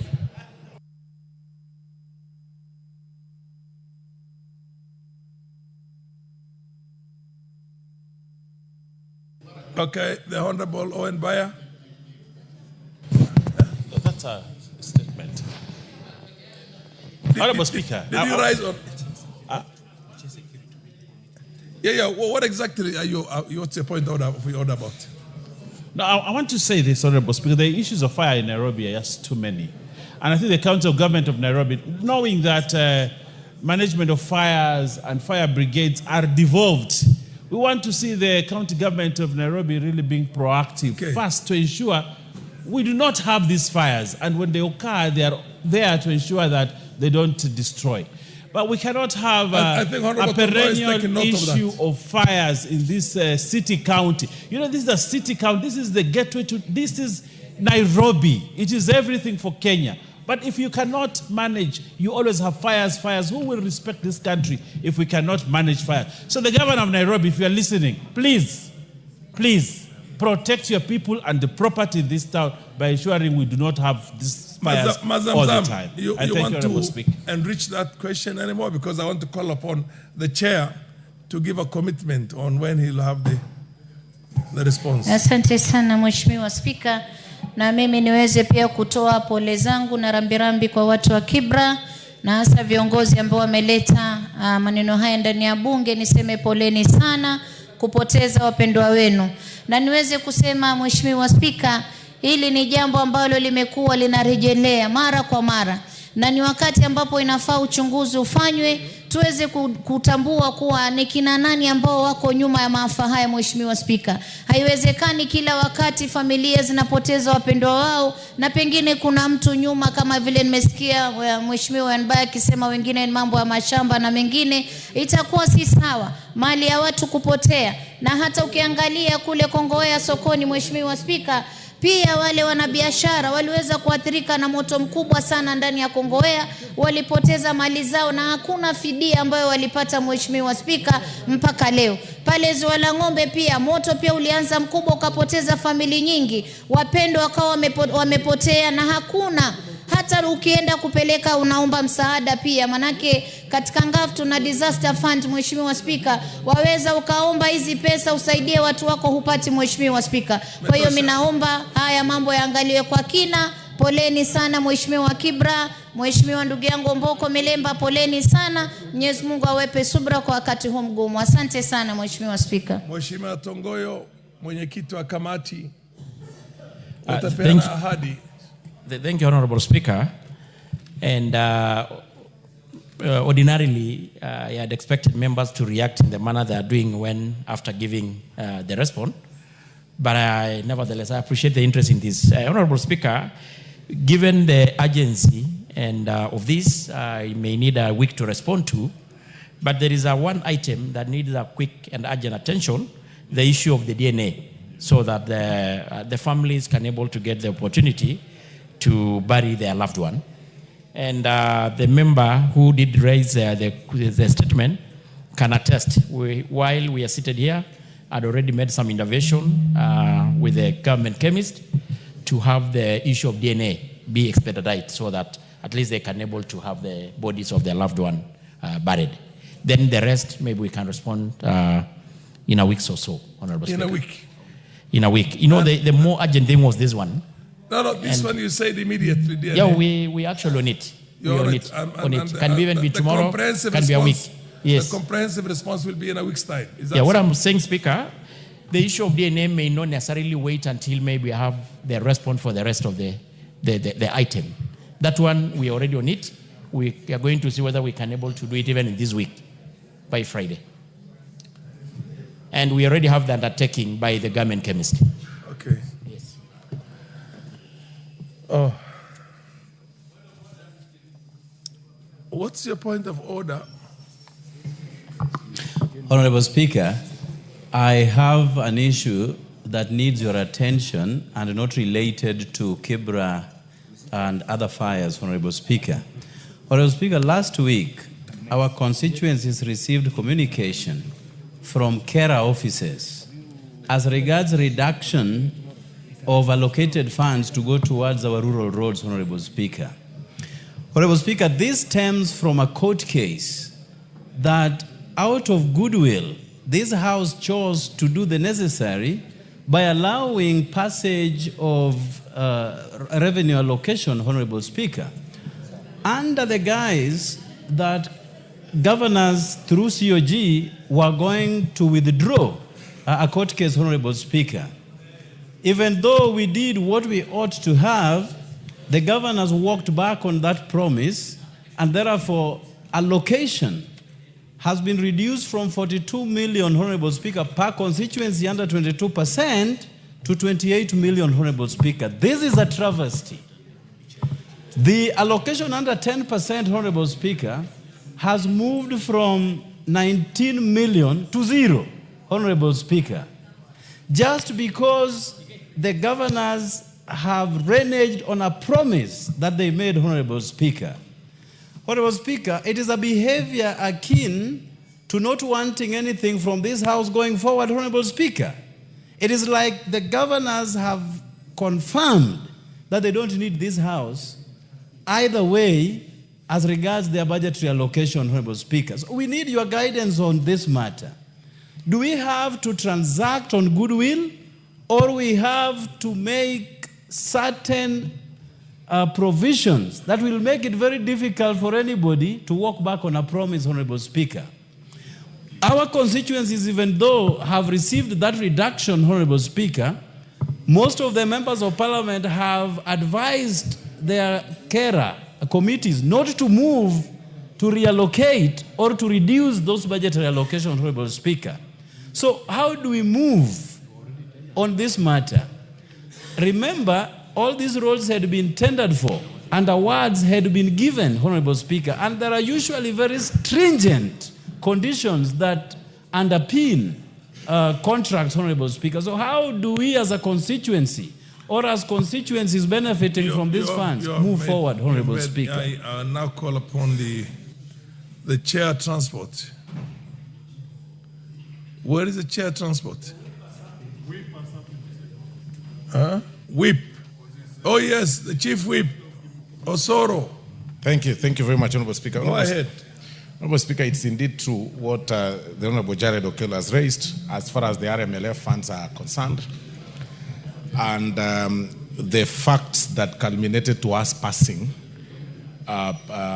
what the governors really wanted us to pass as part of the negotiation so that you can unlock the stalemate that had arisen from the court order that led to the freezing of the 10 billion shillings RMLF. Honorable Speaker, it's important to inform the House that that matter has really been canvassed by the House Business Committee in the previous two sittings.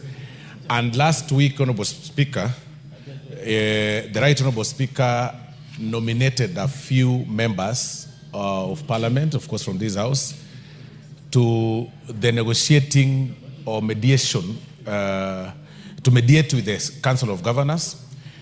And at this point, I wish to report that we've really made positive strides. I don't know whether Honorable Okello is listening to me, because it's very important. Because he did ask a question, but I don't see him, Honorable Speaker. I don't know whether I should proceed. Oh, he's here. Okay, so Honorable Speaker, the judgment to that matter is coming up on Thursday at 2 p.m. What we did when we passed out of what you've said, Honorable Jared, is that what we did then is that we sought to arrest the judgment from being delivered at that point, and it was postponed to Thursday. However, today we were in court. Of course, the National Assembly and the Council of Governors, and the court directed that we proceed with the ADR. I need to confirm to this House that tomorrow we'll be meeting with the Council of Governors. Tomorrow, if of course they show up. If they don't show up to the directions that the court have been given, we still have our cards. Because it is actually wrong for governors or the Council of Governors, Honorable Speaker, to hold the entire nation at ransom. I mean, 10 billion, Honorable Speaker, is lying idle in some account. And the roads, even with these rains, Honorable Speaker, the roads are impassable. And even if we decided to give this money, Honorable Speaker, to these governors, they will not do them. They will not do them. Trust me. I am on record as having said, Honorable Speaker, that you will actually need a microscope to see what governors do across their counties, Honorable Speaker. Besides recruiting huge battalion, Honorable Speaker, for events so that they can, and Harambes, they have a group of people that move around with them in every meeting, and their work is just to cheer and clap for them, Honorable Speaker. And that is why, Honorable Speaker, they are pushing for such. By the way, it's important for this House to know. Fair enough. No, let me conclude, Honorable Speaker. Please conclude. it is actually the same governors, Honorable Speaker, that are sponsoring cases against this House, Honorable Speaker. The NDCDF case, it is Council of Governors. RMLF, it is actually Council of Governors. But we are telling them that if they think they are going to hold us at ransom, that tomorrow they will not show up for the ADR ahead of Thursday, and they won't show up. No problem. Today here on order number 12, we have a division of revenue, in the order paper, Honorable Speaker, number 12, and it's already actually rejected, Honorable Speaker. So we are going for that mediation, and we will see, because we really cannot be holding the country at ransom because of our, bloated egos and moving around in red carpets and those kind of... Okay, fair enough. I thought you meant you can't hold the country hostage. Anyway, Honorable Kenyan. Mr. Speaker, I always support consensus. Some of us fought so hard for devolution during the countdown to the promulgation of the current constitution. Mr. Speaker, as a person who has represented a constituency that has been marginalized over the years, the devolution that I had in mind, the devolvement of resources that I had in mind, when I jealously fought for the enactment of provisions that will provide resources to the ground. And what is being seen right now, Mr. Speaker, and I'm sure you are around, you are a deputy speaker then, is completely different. Mr. Speaker, I want to go on record that I am a firm believer in devolution. I believe in devolution. I will always support devolution.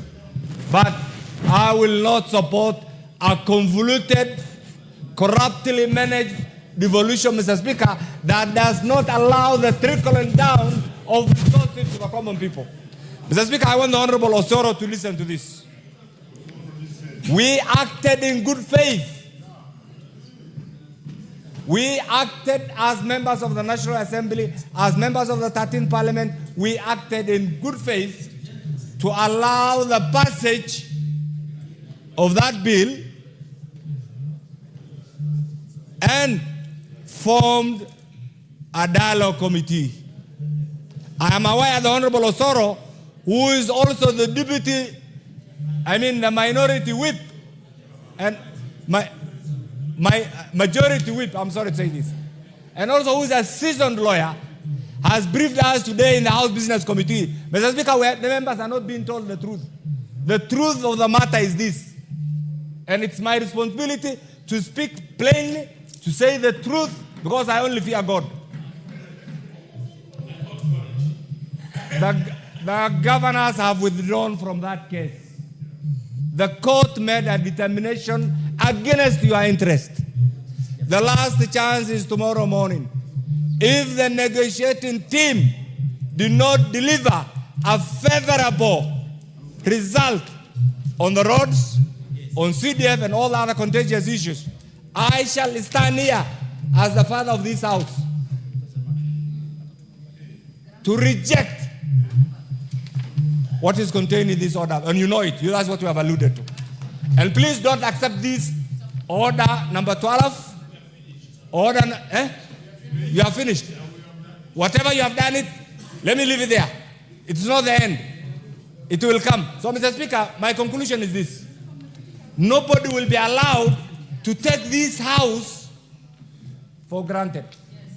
And I want to remind you, read Article 1. Why did the framers of the current constitution equate representation to sovereignty? Don't allow that to go away in the thin air. Stand firm for your right. CDF must exist. That road must come back. And GAV must exist. That road money must come back for the management of the Member of Parliament. They have enough to do it, and we will not continue to entrench corruption, wastage of resources, abuse of office, and all the other evils in this broad daylight. Stand firm to be counted by your conscience. Fair enough. Thank you, Mr. Speaker. Honorable Kenyan, the only thing is that when you say that you are the father of this house, and yours truly, who was here when you were still in the university, you want to call me a grandfather? Unless you want to call me a grandfather. Okay. Yes, what's your point? There's when? and then I'll come to you. Mr. Speaker, I think the question by the Honorable Jared was answered by the Honorable Osoro that there is an ADR tomorrow morning between the parties, and there is a ruling, or there is the parties, they are going to meet for a ruling on Thursday. And that is in order, Mr. Speaker. The senior Kenyan has spoken about it. Am I in order, Mr. Speaker, that now we come back to the business, because there is nothing to debate more than that. Already we have been told that tomorrow there is an ADR. Fair enough. I think enough. 1 minute only, 1 minute. And then we proceed on to the next. Yeah. Honorable Speaker, I think we are taking these matters lightly, and therefore the governors are taking us lightly. Everyone knows in this republic, governors handle a lot of money, Honorable Speaker, and nothing happens. In my own county of Bungoma, we get about 14 billion from the exchequer, own revenue about 2 billion. That is about 16 billion. Honorable Speaker, in a county with 9 constituencies only, you can hardly see a project that goes beyond 10 million, Honorable Speaker. That must go on record.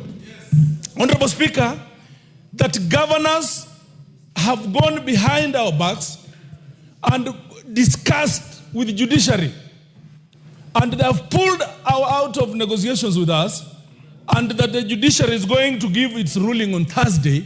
Honorable Speaker, we must do something punitive to the governors. We must fire a shot to the governors. Honorable Speaker, we must not wait for governors to find us flat-footed, Honorable Speaker. And Honorable Speaker, beyond this, I will urge Honorable members that we need a Kamkunji tomorrow morning. We need a Kamkunji. We can no longer appropriate funds for them, first to go and loot, and then come and want more and more and more funds to loot. We cannot give them money to go and bribe their way to want to take everything from GAF, from CDF, from roads. Honorable Speaker, it is not going to be business as usual. Most of these governors are just thieves. There is nothing that they are doing with the monies that we appropriate for them. We have students who are suffering at their homes. We have schools, Honorable Speaker, that do not have anything from the counties. We are supposed to have roads. Even as we speak now, there are roads that are meant for governors to do. They are not doing these roads. They are leaving the roads for us as MPs to do them. Why are they demanding more money? So that they can continue looting? We say no. We demand a Kamkunji so that we can take a very punitive approach. Kama ni vita, sisi wote ni wanasiasa na tunaweza pigana. Thank you. We will have to go to the next. I think we have... no, it's a weighty matter.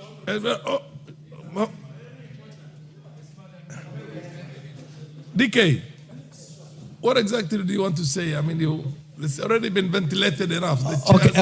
Okay, thank you, Mr. Speaker. Take no more the than fact that I'm also in the mediation committee, we want to state categorically, power lies in this house. What we do with that power is what makes some people outside there to laugh on us. Let us exercise it this time. If at all they are not going to come for the mediation, I dare say, us as this house, we start with the division of revenue bill. And that is why they will know there are men and women in this house who can actually act as per the Constitution. And the Constitution says clearly, the legislators in this house are the only ones who can appropriate money to anybody. Thank you. The Honorable Atandi, the chair of the Budget Committee, I had asked you initially if you... Thank you, Honorable Speaker. Honorable Speaker, I had some information which I would have loved to share. But in view of the impending court ruling, I'm afraid I will not be able to share it with the members. But I just want to say that There are very, very good consultations going on involving the Ministry of Roads, involving Parliament, and even the highest office in the land. And I'm very optimistic that shortly we are going to have a solution, which is going to be helpful for members. Of course, we are determined to ensure that all the resources that are stuck are disbursed to the constituency so that the roads projects are completed. Honorable Speaker, I just wanted to persuade members that Division of Revenue Bill is a precursor for passage of supplementary estimates. So there will be no budget before we pass the Division of Revenue Bill. So let us be tolerant. Governors are very responsive. They are cooperating with us, even as we engage. So if we threaten that we will not pass Division of Revenue Bill, it means there will be no budget in the first place. So I know these are very, very weighty matters, and they are matters that touch at the heart of most of our colleagues. But let us just embrace dialogue. I know that very soon we are going to have a solution on both of those issues. So for Division of Revenue Bill, you know that we are going for mediation. Let us approach mediation with an open heart. Let us engage our colleagues in the Senate so that we can be able to move these processes forward. Otherwise, I want to persuade members that from our last meeting towards resolving this issue, there is sufficient goodwill. And I am sure that members will be very happy shortly. Whether the court case goes against us or for us, I think we are going to have a solution. Fair enough. Thank you. We will have to go back to, let's go to the substantive business here, or rather the business on the order paper.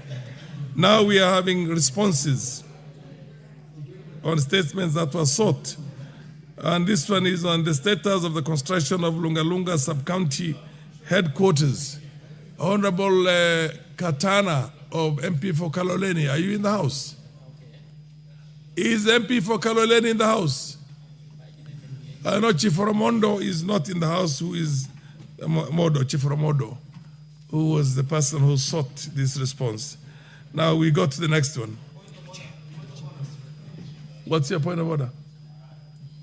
Mr. Speaker, last week the substantive speaker did make a directive that where a member has asked a question and has not asked for it to be deferred, and the chairman, the relevant chairman is present, he should not be asked to defer. He should just table the answer on record and proceed. He doesn't have to wait. I think there's a communication from Honorable Chief Ramodo in this case, and in which he sought Honorable Katana, MP for Kaloleni, to be present on his behalf. But now that Honorable is not in, then we'll have to defer this. Let's be fair to him. Chair, would you wish to? But you are going to be follow up with the call of clarification sought. And it's only fair that you either have, because he's already made a communication that he will not be around himself. True, Honorable Speaker, and he did actually assign a colleague too. Yes. But at the same time, Honorable Speaker, actually I don't have the response ready. Okay. But I've been promised by the ministry that it could be possibly ready by tomorrow. Fair enough. Then we defer this to a date when the response is up. Next question is the Honorable Wanjiru Mutonga, mother of the Honorable Samuel Gachobe, MP for Subukia. Proceed. He sought also a response on the matter of Mrs. Wanjiru Mutonga and the rise of insecurity in Subukia constituency. I have the response, Honorable Speaker, ready. Honorable Speaker, and this is the statement being sought by Honorable Member for Subukia constituency. Is the person who raised his hand up there, it's the House. Gachobe? Okay, fair enough. Confirm, You're a bit too fun. I'm a little bit short-sighted. I'm unable to. Honorable Samuel Gachobe. And Honorable Speaker, that is in regards to the murder of one Wanjiru Nganga Mutunga and the general rise of insecurity in Subukia constituency. And in particular, Honorable Speaker, the member wanted to know, one, step being taken to ensure thorough and expeditious investigation into the circumstances surrounding the disappearance and the murder of Wanjiru. that is Shiro, and the swift apprehension and prosecution of perpetrators of a murder. 2, the strategies being deployed to guarantee safety and insecurity of residents in Nakusi, Baraka, Limuru, and Kiborojo town in Subikia constituency and the surrounding areas, and in light of the prevailing fear of potential attacks. And I want to state as follows, Honorable Speaker. On 18th April, at around 9 p.m., Esther Njiru reported the disappearance of her daughter, Nganga, at Kiborojo Police Station, VIDE OB number 0618-0425. She indicated that Wanjiru did not return home on previous day from the garage where she was on industrial attachment. Later that day, at around 10, a report of a dead body found within the Kanga area of Limuru farm was made at the station VIDE OB number 0818-0425. The police officers from the Kiboronjo police station, together with the officers from DCI Subukia, visited the scene in a company of Esther Njeri. The latter positively identified the body as that of her daughter, and the scene was processed by DCI crime scene investigation officers, and all matters of evidential value were documented. The body was moved to Nyahururu Hospital mortuary for preservation, awaiting post-mortem examination. The investigations were immediately commenced, and a police case file, Reverend number 7023 of January 2025, opened. Statements from several witnesses were recorded to aid in the inquiry. And on April 22nd, a post-mortem examination was conducted by one Dr. David Komen at Nyahururu Hospital mortuary, witnessed by the deceased father, Mr. Patrick Nganga. The pathologist found all body parts intact and in normal condition. According to his expert opinion, the body cause of death was asphyxiation. Investigations are still ongoing, with efforts intensified to identify the perpetrators. Honorable Speaker, in regards to the strategies being deployed to guarantee safety in the area, the government is undertaking following measures to guarantee safety and the security to residents of Akusi, Baraka, Limuru, Kiborojo town in Subikia constituency. The increased police mobile and foot patrol. The Nairobi police service has circulated the Fichua kwa DCI toll number 0800-722-203 and encourage the Kenyans to report and share intelligence anonymously, guaranteeing confidentiality and safety of the whistleblowers, and the fertilization of community policing committees to strengthen collaboration between the police and the local communities to promote real-time information sharing and enable the quick response to suspicious activities, including potential threats to the public safety. And signed and submitted by Honorable Kipchumba Murkomen, the CS Interior. I submit, Honorable Speaker. Honorable Gashobe, you have a clarification you're seeking in this? Thank you, Honorable Speaker. And I wish to thank the chair for the response, but I feel I'm not satisfied with the response because he continues saying that investigations are ongoing. Mr. Speaker, sir, where the lady used to work is 500 meters from the police station, and the people around that area have not been interrogated. Mr. Speaker, sir, the said incident where it happened is not far from the police station. The question we are asking ourselves is that residents and family members, and including I, have shared the names, the numbers of the suspects, and nobody has been arrested. What I expected from the chair, he was to tell us how many suspects have already been arrested. If the information of the peripheries tells us that those people who did whatever they did comes from the area, we would have been told a certain number have already been arrested, interrogated. If they were innocent, they would have been released. But up to now, nothing has been done, Chair. The police tells us they have circulated police hostile numbers. I want to tell this House, Mr. Speaker, sir, there are people who have shared the information. I have dispatched the information, including the numbers, but nobody has been arrested. And therefore, I find it not satisfying.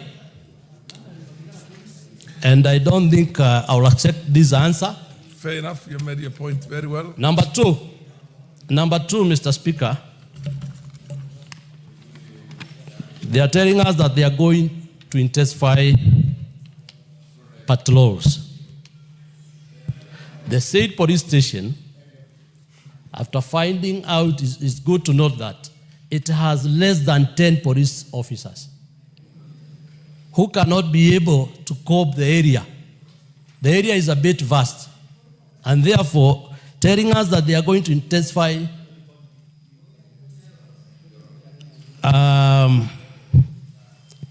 the patrol, I find it very difficult. What I have heard from the chair is that they are doing all efforts to add more police officers so that they can be able to intensify the patrol. Number two, the said station has no patrol vehicle, which makes it very difficult to patrol the area. And therefore, Chair, I will plead with the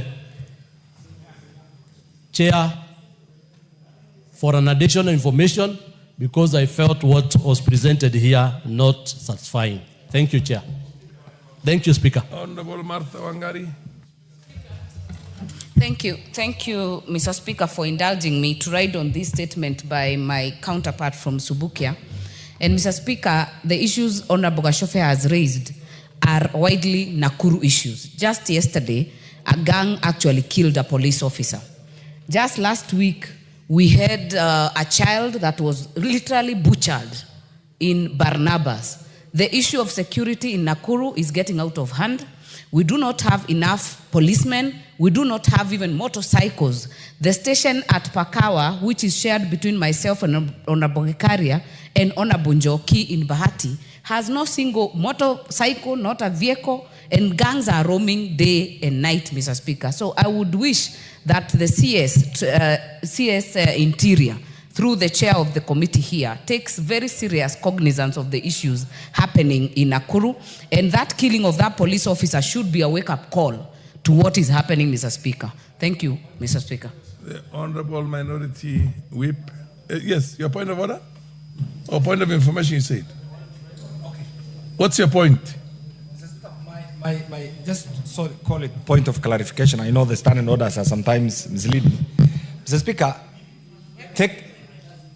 taking into account the seriousness of this issue, considering the answer given by the chair, taking into account the limitations by chairs of committees in getting proper, responsive answers, will I be right to suggest to the Honorable Samuel and other affected members to file a petition through this House, have it referred to the committee, allow for public engagement, so that in that process, the committee will be in a position to write a report that will reflect on the evidence on the ground, so that this House gets also an opportunity to get an answer that befits the situation that we are describing. Thank you, Mr. Speaker. Honorable Miri.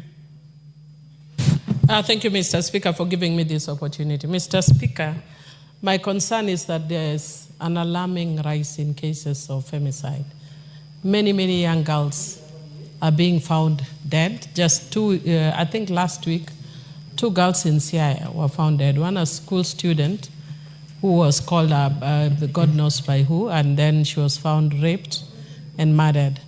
Mr. Speaker, I know the President has tried and given some money towards sensitization, but Mr. Speaker, when the security agencies are very minded in finding the culprits, they act fast.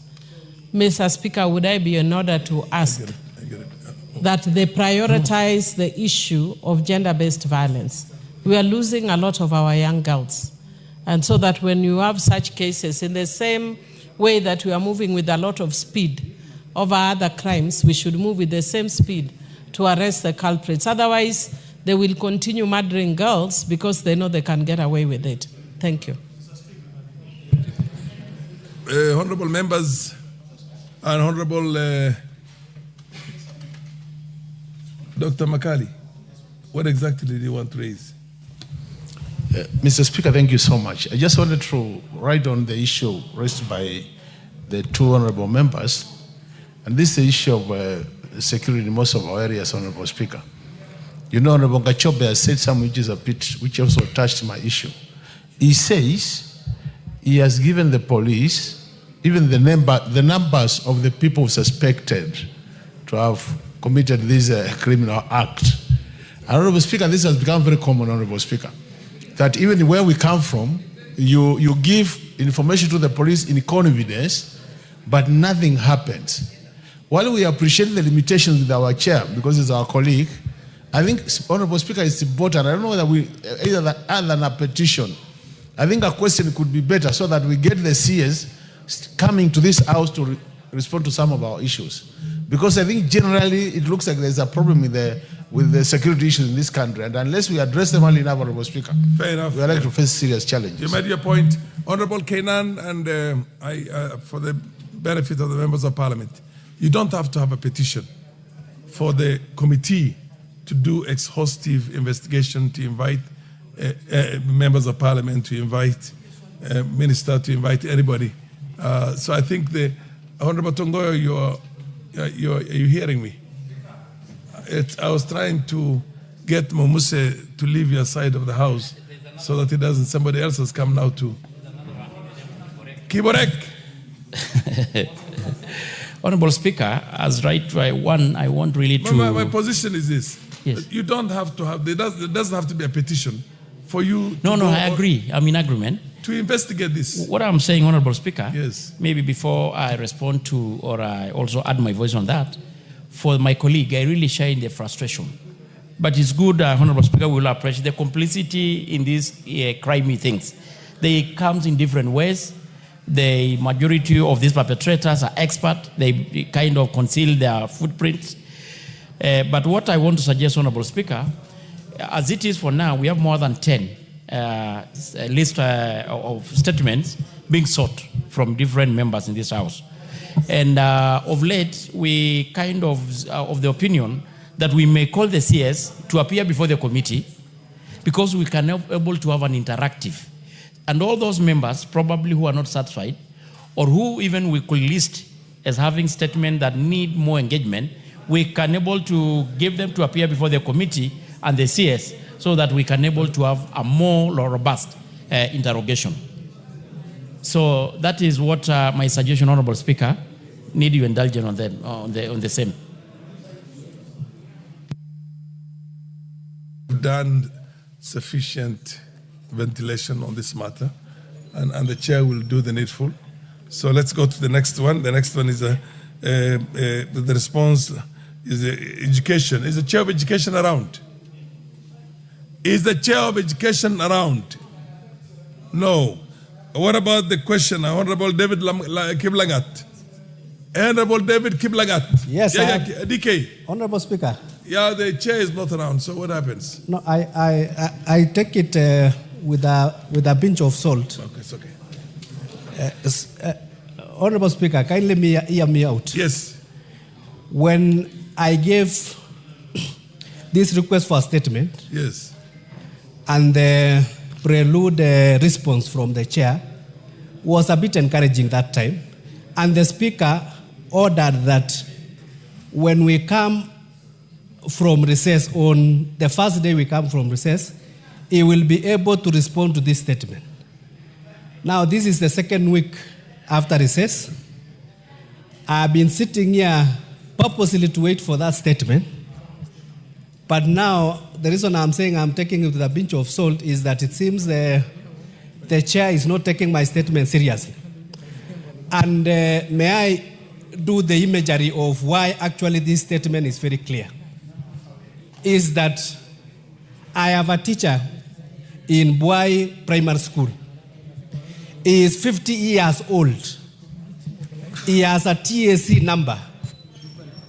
He has never been employed. And he's just now 10 years to retirement. What makes it worse, he was telling me that last year, another teacher, may I explain so that we understand? Another teacher who is about 24 years old was employed, I don't know to say how, and he has been waiting patiently for 50 years. And when he went that day to sleep, he found himself waking up at 3 a.m. and he cried until his wife told him what is wrong. And he said, how unjust can this society be? So I wish the chair takes that statement very seriously and be able to make sure that they can do the affirmative action so that we have all the teachers who are 45 years and above being employed, watoe jam, so that we can employ the young ones. That's all. What's your point of information, Honorable? Yeah, you wish to be informed. But in any case, it was on a point of order, so you cannot have a point of information on a point of order. So maybe I can finalize. I wanted to beseech No, you. but he wants to inform the House something, and the chair has given him. I think he has given up. Yeah, no, he has not given up. Mr. Speaker, if Honorable Kiblagat accepts, he's aware today there's a change of leadership at the TSC. I am not in any way trying to advocate or talk about the absence or the presence of the Honorable Meli. But today, there's a change of leadership at TSC. The long-serving Commission Secretary, the Honorable Nancy Macharia, has exited today and passed the baton to Evelyn Mitei. Because of the change and taking into account the environment, I'm sure the Honorable Meli, as an astute, good former teacher, is somewhere in that environment trying to make sure that the transition from that good former CEO, Nancy Macharia, I'll say good former CEO, to the new CEO takes place, acting CEO, takes place in a friendly, conducive, legally driven, people-friendly, TSC-oriented, teachers-placed, so that teachers all over can you made your point. benefit. You made your point. The Honorable DK, I direct that this matter be put on the order paper tomorrow. And I'm sure Honorable Mary will understand the urgency and the need and the seriousness of the chair on that matter.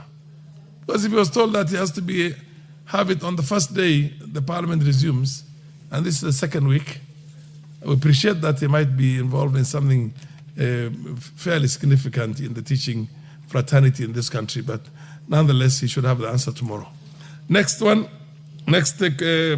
response is extension of the national power grid from Garissa to Wajir and Mandera counties in northeastern province of Kenya. The Honorable Adam Kenyan and the energy, where is the chair of energy? The chair of energy, yes. I'm here, Honorable Proceed. Speaker. You have the response? Honorable Speaker, my apologies. We as a committee, I think we also need to take action against the PS who was supposed to have given us this response.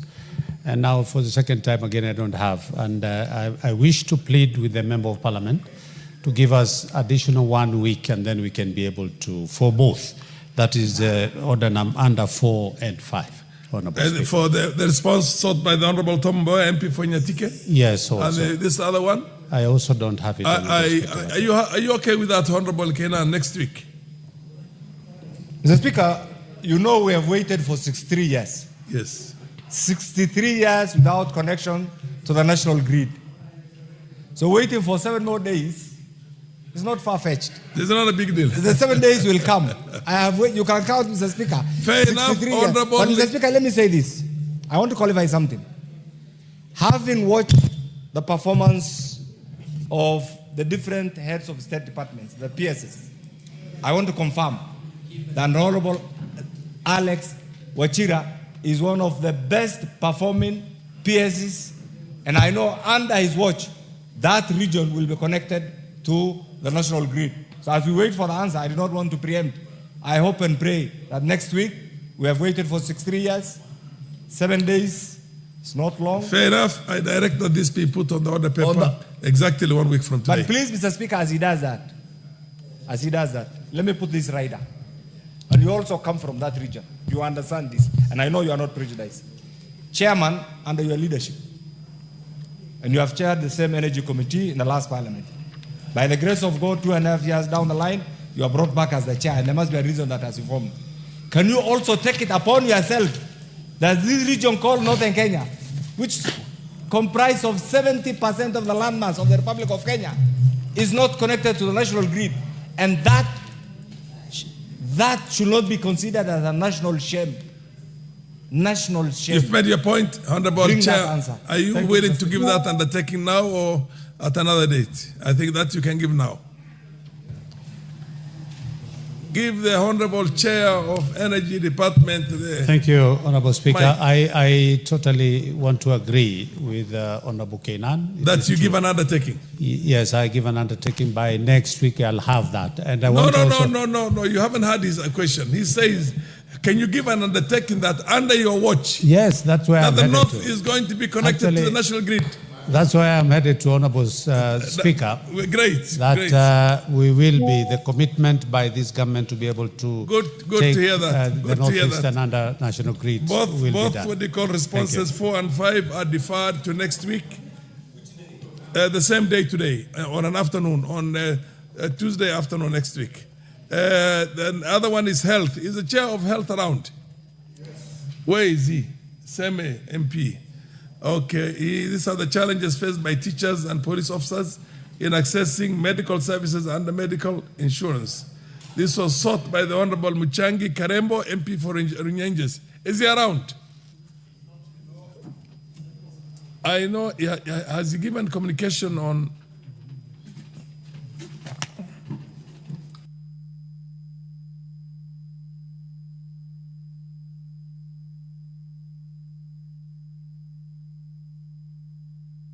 Let's give the Honorable Karemba MP for Runyenjes the benefit of doubt, because for 3 good days, along with me and the Honorable Chair for JLAC, the Honorable Murugara, we've been holed up somewhere. We were all extremely tired, so I don't know where he is. So this is also deferred to the same day next week. I have to get to labor first before you can rise yourself. Wait. So the matter on Honorable MP for Seme, Professor Nyikal, the one and only, this response has to be ready on Tuesday next week, afternoon. Yes, the other one is MP Joseph Tonui, MP for Kurisai South. Is he around? Is the chair of housing planning and urban urban public works. Huh? The vice chair is around. Mr. Speaker, I have the response, but I think he's not around. The member is not allowed. Order, Honorable Vice Chair. Order. The questioner is not the person who sought the response. The Honorable Joseph Tony, MP for Kurusai, is not in the House, in the chambers, and he has not delegated that responsibility to anybody else to ask what you call follow-up questions. And we'll also give him the benefit of doubt. We don't know what has happened to him. I direct that this question be put on the order paper again on Tuesday next week in the afternoon. Please.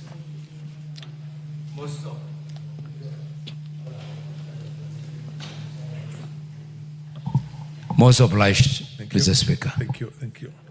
The Honorable is the chair for lands in the House. The chair for lands. Sorry. The chair for labor. Is he around? Is he in the House? The chair for labor. The chair for labor. Honorable Mule, why don't you shout and say yes? You have a mic in front of you. And he's a member of parliament for Nandi County, Honorable Cynthia Muge, also in the house. Huh? Madam Cynthia Muge.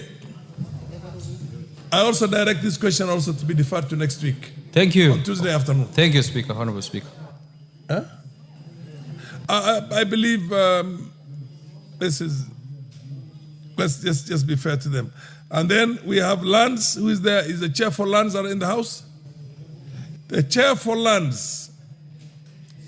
Osotsi, who is that? Can you take the mic next to you?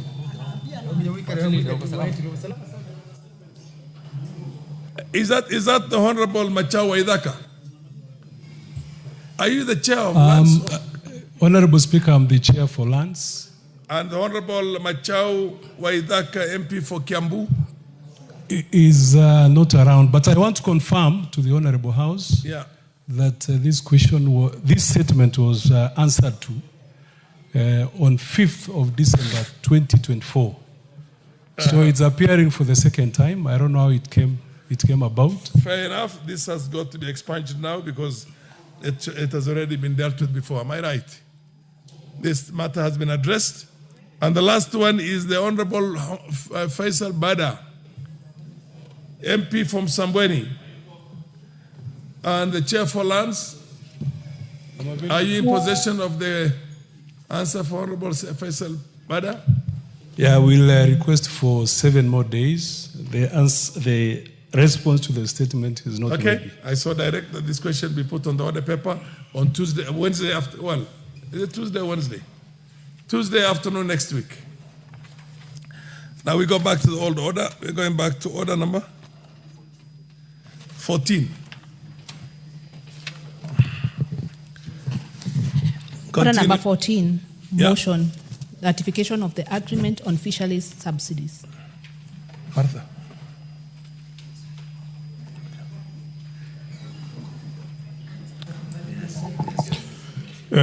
Thank you. Blue.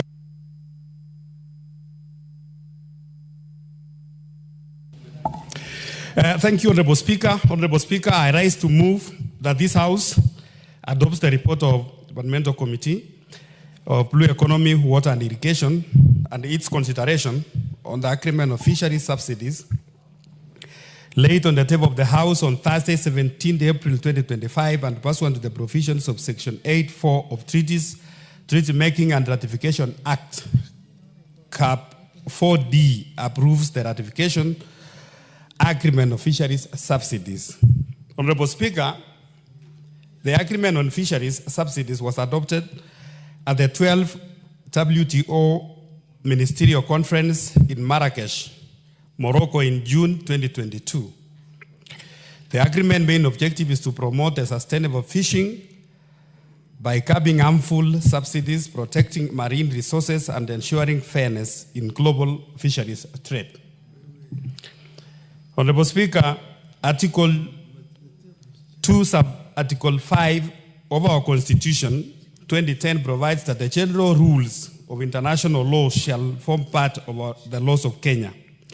And Article 2.6 further states that any treaty or convention ratified by Kenya shall form part of the laws of Kenya under this constitution.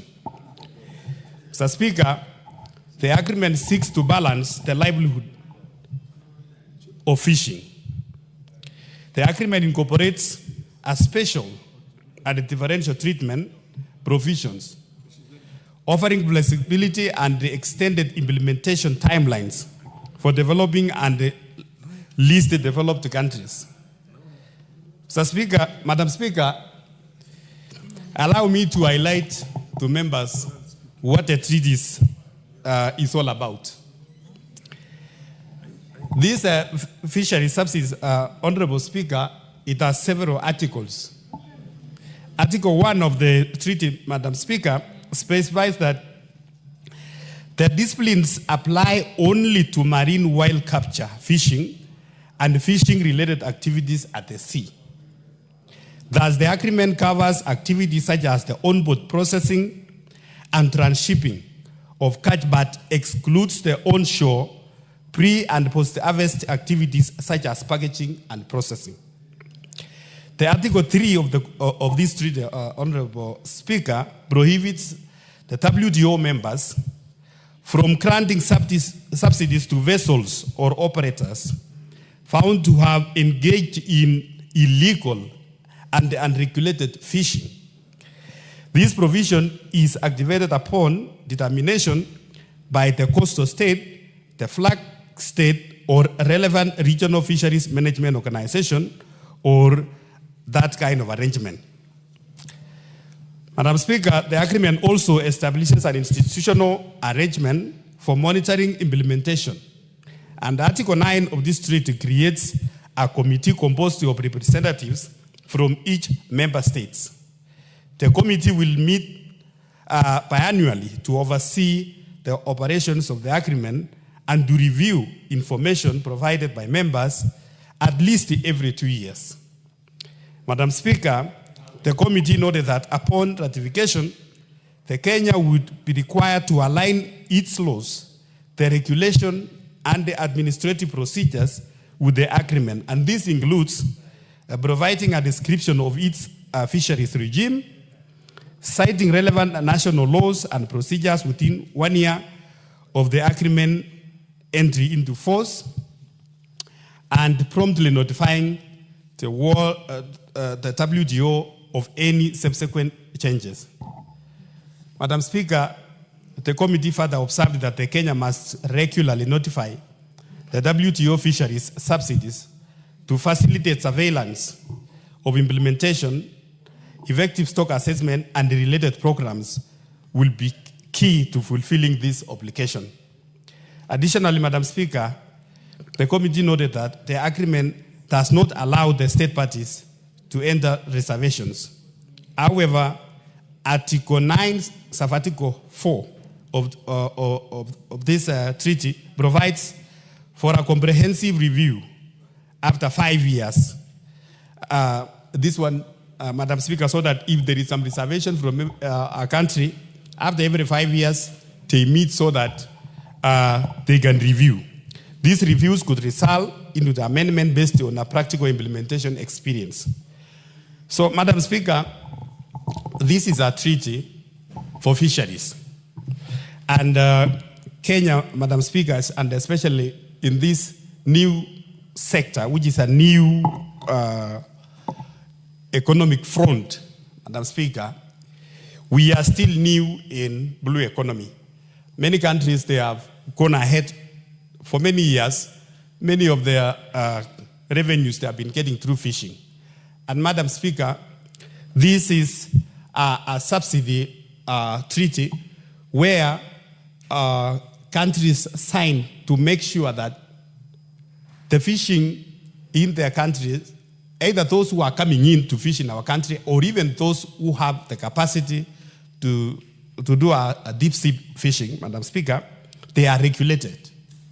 And then it provides also some subsidies so that as a country, if we have to tap our resources in the deep sea, we have some subsidies for those who want to invest, maybe in terms of taxation and such things or such subsidies, Madam Speaker.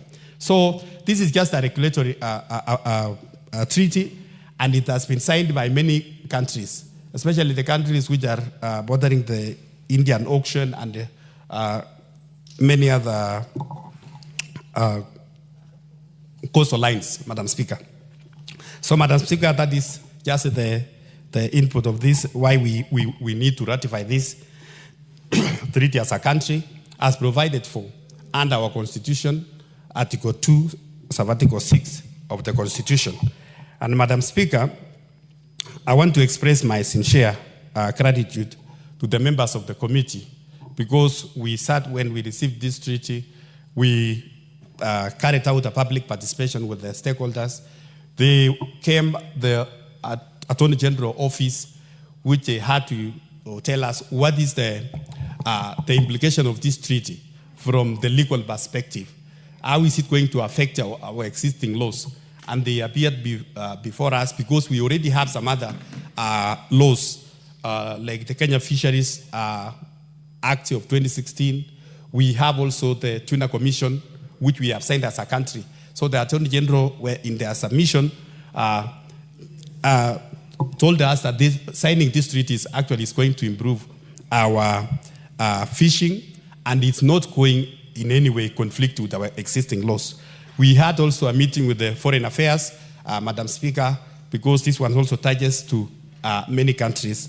We had there was also the Ministry of Trade, because there is also an input of trade in this treaty. They appeared before us, they gave us their submission, and all of them, they were in agreement. And therefore, Madam Speaker, it's a duty of this House to approve this treaty so that Kenya can benefit from this treaty. So I want to appreciate my colleagues, the members of the Blue Economy and Water and Irrigation who participated, and we worked out together to have this report. I also want to thank my clerks. The clerks attached to the committee, Madam Speaker, they supported us in the drafts of this motion, and also they were with us throughout, taking notes of from all our stakeholders. So, Madam Speaker, I want to move this motion and ask the Honorable Mudhoni, the member for Meru County, to second. Thank you, Madam Speaker. Honorable Dorothy. Thank you, Honorable Speaker. Honorable Speaker, fish farming is a major economic activity in our waters. Honorable Speaker, that is why this agreement today seeks to balance the livelihoods of fishing communities with the need to maintain marine health. Honorable Speaker, it also aims to prevent market distortion by prohibiting subsidies that provide unfair competitive advantages. Specifically, Honorable Madam Speaker, the agreement bans subsidies for vessels engaged in illegal fishing. Illegal and unreported fishing is a major source of unaccounted for revenue. Honorable Speaker, this is the more reason why we should be part of this agreement, so that we can be able to monitor the fishing activities in our waters, and also be able to target the overfished stocks. Honorable Speaker, it is important for us to note that we normally, as countries that invest in fishing, they normally undertake stock taking in the fish, so that, Honorable Speaker, they can be able to know when the fish is overfished, when their stocks is overfished. Honorable Speaker, it is also equally important that we have this agreement so that we can be able at any one time monitor the vessels that are fishing in our deep seas across countries. Honorable Speaker, it is therefore very important that I urge this House this afternoon to join us in ensuring that we all join in the ratification of this agreement on fishery subsidy. Honorable Speaker, I second. Very well. I therefore propose that this House adopts the report. That this House adopts the report of the Departmental Committee on Blue Economy, Water, Irrigation, and Irrigation on its consideration of the agreement on fisheries subsidies laid on the table of the House on Thursday, 17th April 2025, and pursuant to the provisions of Section 8.4 of the Treaty Making and Ratification Act, Cap 4D, approves the ratification of the agreement on fisheries subsidies. We'll start with Honorable Major Deco, if not in the House, Honorable Nyikao. Thank you, Madam Speaker. I rise to support this motion and that this report should actually be adopted. Basically for three simple reasons. One, our constitution obliges us that once we sign any treaty, we must once we are involved in international treaty, it must be part of our law. So therefore, it is important to ratify it. Two, Madam Speaker, this seems to be more on deep sea fishing, and I know that this is an area that is dominated by foreigners, and actually there's a lot of infringement of of our local waters in the pretext that it is actually international waters. So if we actually do not look at these areas and make sure that the fishermen, the local fishermen that venture into deep sea fishing are protected, they will actually be exploited by foreigners. Moreover, Madam Speaker, these people are really very sophisticated, while our fishermen actually don't use as sophisticated equipment as these foreigners. Therefore, if there is need for them to be subsidized, I think within the confines of this treaty, we should support that. The third reason, Madam Speaker, is that it gives me opportunity to address the chair of this department, because, Madam Speaker, locally in the inland lakes, we actually have a much bigger need, and our blue economy is actually addressing this, trying to improve the fishing, trying to improve the gear that we use, and trying to support our people. And what is happening is actually the fish stocks are dwindling, the gear that are used are actually deleterious to the fish stocks. So they literally catch everything. And this is a big problem, particularly in Lake Victoria. And more, there is a lot of clashes with our neighbors, particularly Uganda, but to some extent Tanzania. And a lot of fishermen are arrested very often, and their gear are actually confiscated and destroyed. So as we protect the deep sea fishing and international waters, we must also look at locally. And as the second I indicated, fish farming, particularly in the lake, is actually a big area that can be exploited with a big potential. And I think we need to look at it, how we protect them, how we give subsidies in this area. Fortunately, as we have heard, this treaty deals with deep sea fishing, but which means we can actually support and subsidize our local fish farming, which are coming from the lakes. So I think we are likely to get a lot more output from our lakes than even from the deep sea. So as we protect them with this international treaty, let us also look at what is happening locally. So I don't know, it meant deep sea. When you are dealing with Lake Victoria, for example, where we actually have 3 countries that are sharing the lake, does it qualify under this treaty? If it does, then the more reason why we should sign this and see how we can protect our local fishermen. With that, Madam Speaker, I support. Honorable Wenbaya. Thank you, Honorable Speaker, for giving me this opportunity to support my brother and the person who crafted his name from mine, the Honorable Bowen, to support him on this report, Honorable Speaker. The report is on ratification of the agreement on fisheries subsidies. Honorable Speaker, anything fisheries actually touches on the coast. The coast of Kenya is one of those big fish baskets in this country. And fishermen there have, for many years, been seen as, if you're a fisherman, you're a poor man. You know, there is a kind of a correlation between poverty and fishing. And the communities there have never come out of the cocoons of poverty because of the kind of fishing regime that exists in this country. A fisherman can be a very rich person if properly enabled. But if they're not properly enabled, Honorable Speaker, they end up just doing what you call subsidy fishing, artisanal fishing.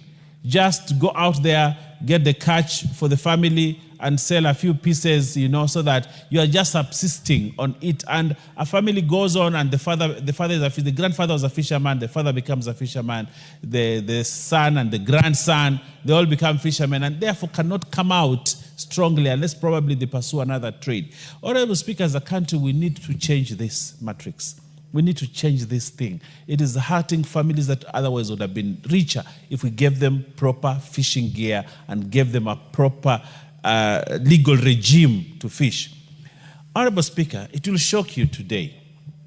A fisherman that goes to sea, when he leaves home with his nets and gets to the beach, he'll be asked, and I want the Honorable Kagogo to listen to this so that he can help fishermen. When he arrives there is somebody from KWS asking him a question. Do you have a fishing license? From Kenya Wildlife Services. Because Kenya Wildlife Services has demarcated some of the places as marine parks. So first he's asked, do you have a license for fishing? When he finishes answering that question, Honorable Speaker, he moves further. The guy from Kenya Fisheries sees him and asks him, do you have a license for this net? Have you paid a license for the net? Honorable Speaker, when he gets into his canoe and wants now to get into the water and start fishing, somebody from Kenya Maritime Authority asks him, do you have a license for this boat? Honorable Speaker, before he even goes further, the Kenya Coast Guard is there asking him, who allowed you to come into these waters? Before he even finishes all that, the forestry people are there asking, how did you make this boat? Did you use a tree? Did you get a license for this tree? There are a plethora of licenses that a fisherman must have. And these licenses, Honorable Speaker, in fact, the other person that will come and ask him is the tourist police. The tourist police will tell him, you're not allowed within these boundaries. Because in here, there are tourists here we must protect. When he finishes fishing and brings the catch, there are people from fisheries telling him, why did you fish this species? This species is illegal, you cannot fish it. Honorable Speaker, the fishermen in this country cannot make money. Fishermen are sleeping hungry, and yet the ocean is a few minutes away, few meters away. They are eating ugali with salt and some vegetable, and yet fish is available there, but it has become very impossible because of the regime that exists, the legal regime that exists that controls fishing, Honorable Speaker. And that is where the problem is, Honorable Speaker. Honorable Speaker, as we ratify this treaty, I want to be sure that the Honorable Kangogo and his team has perused it to see you do not introduce foreign and unacceptable regimes into the fishing community in this country. Honorable Speaker, this Parliament passed the Fisheries Management Act, which was declared unconstitutional. The Fisheries Management Act. In fact, Honorable Kangogo came and asked, so how do we operate? Because we were supposed to pass the regulations and they could not be passed because we adopted some treaties and put them in.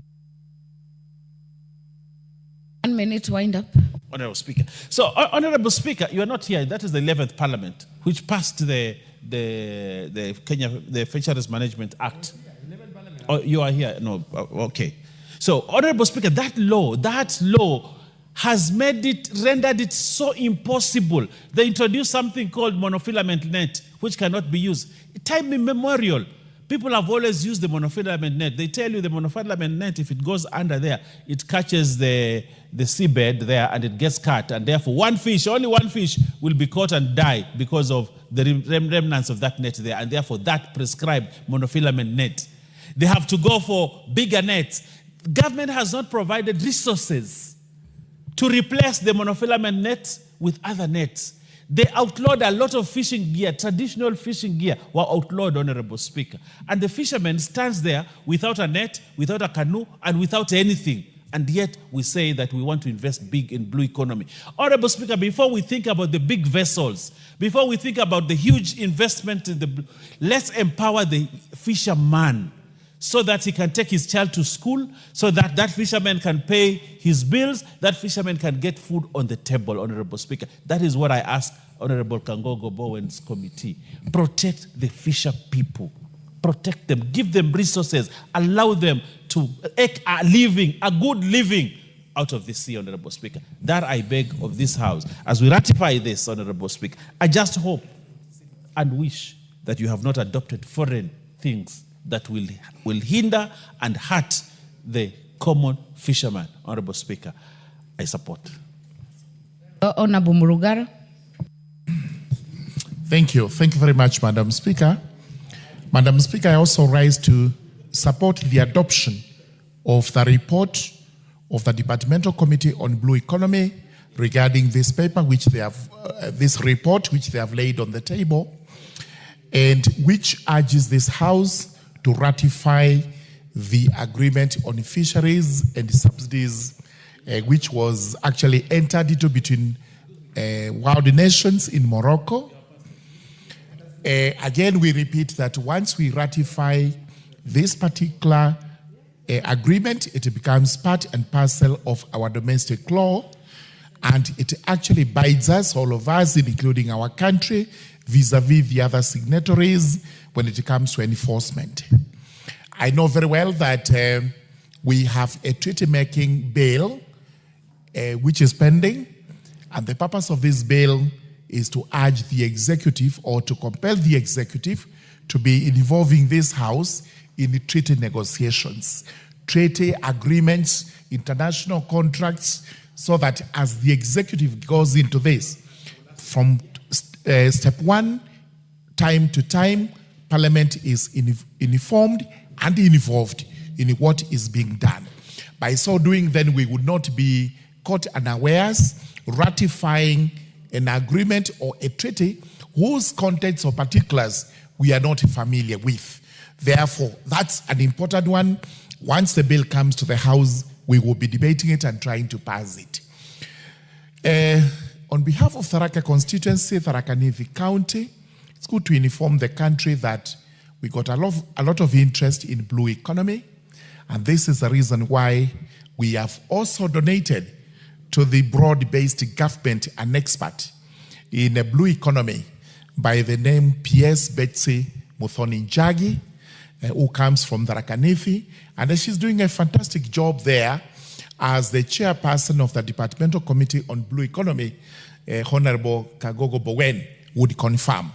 Therefore, we debate this with a passion, knowing very well that we have an expert there who is going to ensure that it is implemented the way it is supposed to be for the benefit of the Republic of Kenya. The agreement talks about fishing in least developed countries. I thought we stopped using that term, but it shows that these people still believe we are down there in terms of development, and therefore they have to come to our aid, which aid we do accept, provided it has no conditionalities that make it untenable or unconscionable. We have our territorial waters where we do a lot of fishing, but also we are at risk of being invaded by pirates from other countries who come to steal from us our fish, because we are not able to guarantee security along those territorial waters. Agreements like this, including subsidizing fishing, are of benefit to this country, because as we diversify our food security, fish comes in handy. We do not have to go to China to bring in fish whose source is not clear to us. And sometimes we are given interesting stories about plastic fish coming from certain countries. We know the high seas, the deep seas also. There's a lot of wealth down there, but we do not have the resources to go into the deep waters to mine. If this agreement is actually going to assist in the fishing by giving to us the subsidies, it's a welcome development. We should actually agree with it, ratify it, and then prepare our country to mine in the deep sea so that we are able to bring to the shore seafood, which is of great importance and nutrition to our country. With those remarks, I beg to support. Thank you. Honorable Timothy Kipchumba. Thank you, Honorable Speaker, for giving me this opportunity to speak on this very important motion before this House on the ratification of this particular treaty. Honorable Speaker, Kenya is a member of the global community. We have a very progressive constitution in this country. Honorable Speaker, if you read Article 2.5 and 2.6 of our constitution, it speaks to that particular issue in that any treaty that Kenya has ratified becomes part and parcel of the laws of this country. Honorable Speaker, I wish to thank the Ngugi Committee because they complied fully with the relevant legal provisions insofar as matters to do with public participation is concerned. I have read the report of the committee. It is very clear that they conducted public participation. Honorable Timothy, if that's your phone, you'll need to put it on silent. Yeah. I actually was looking for it, Honorable Speaker. Honorable Speaker, if you look at this report by the Ngugi Committee, they have captured clearly that they conducted public participation.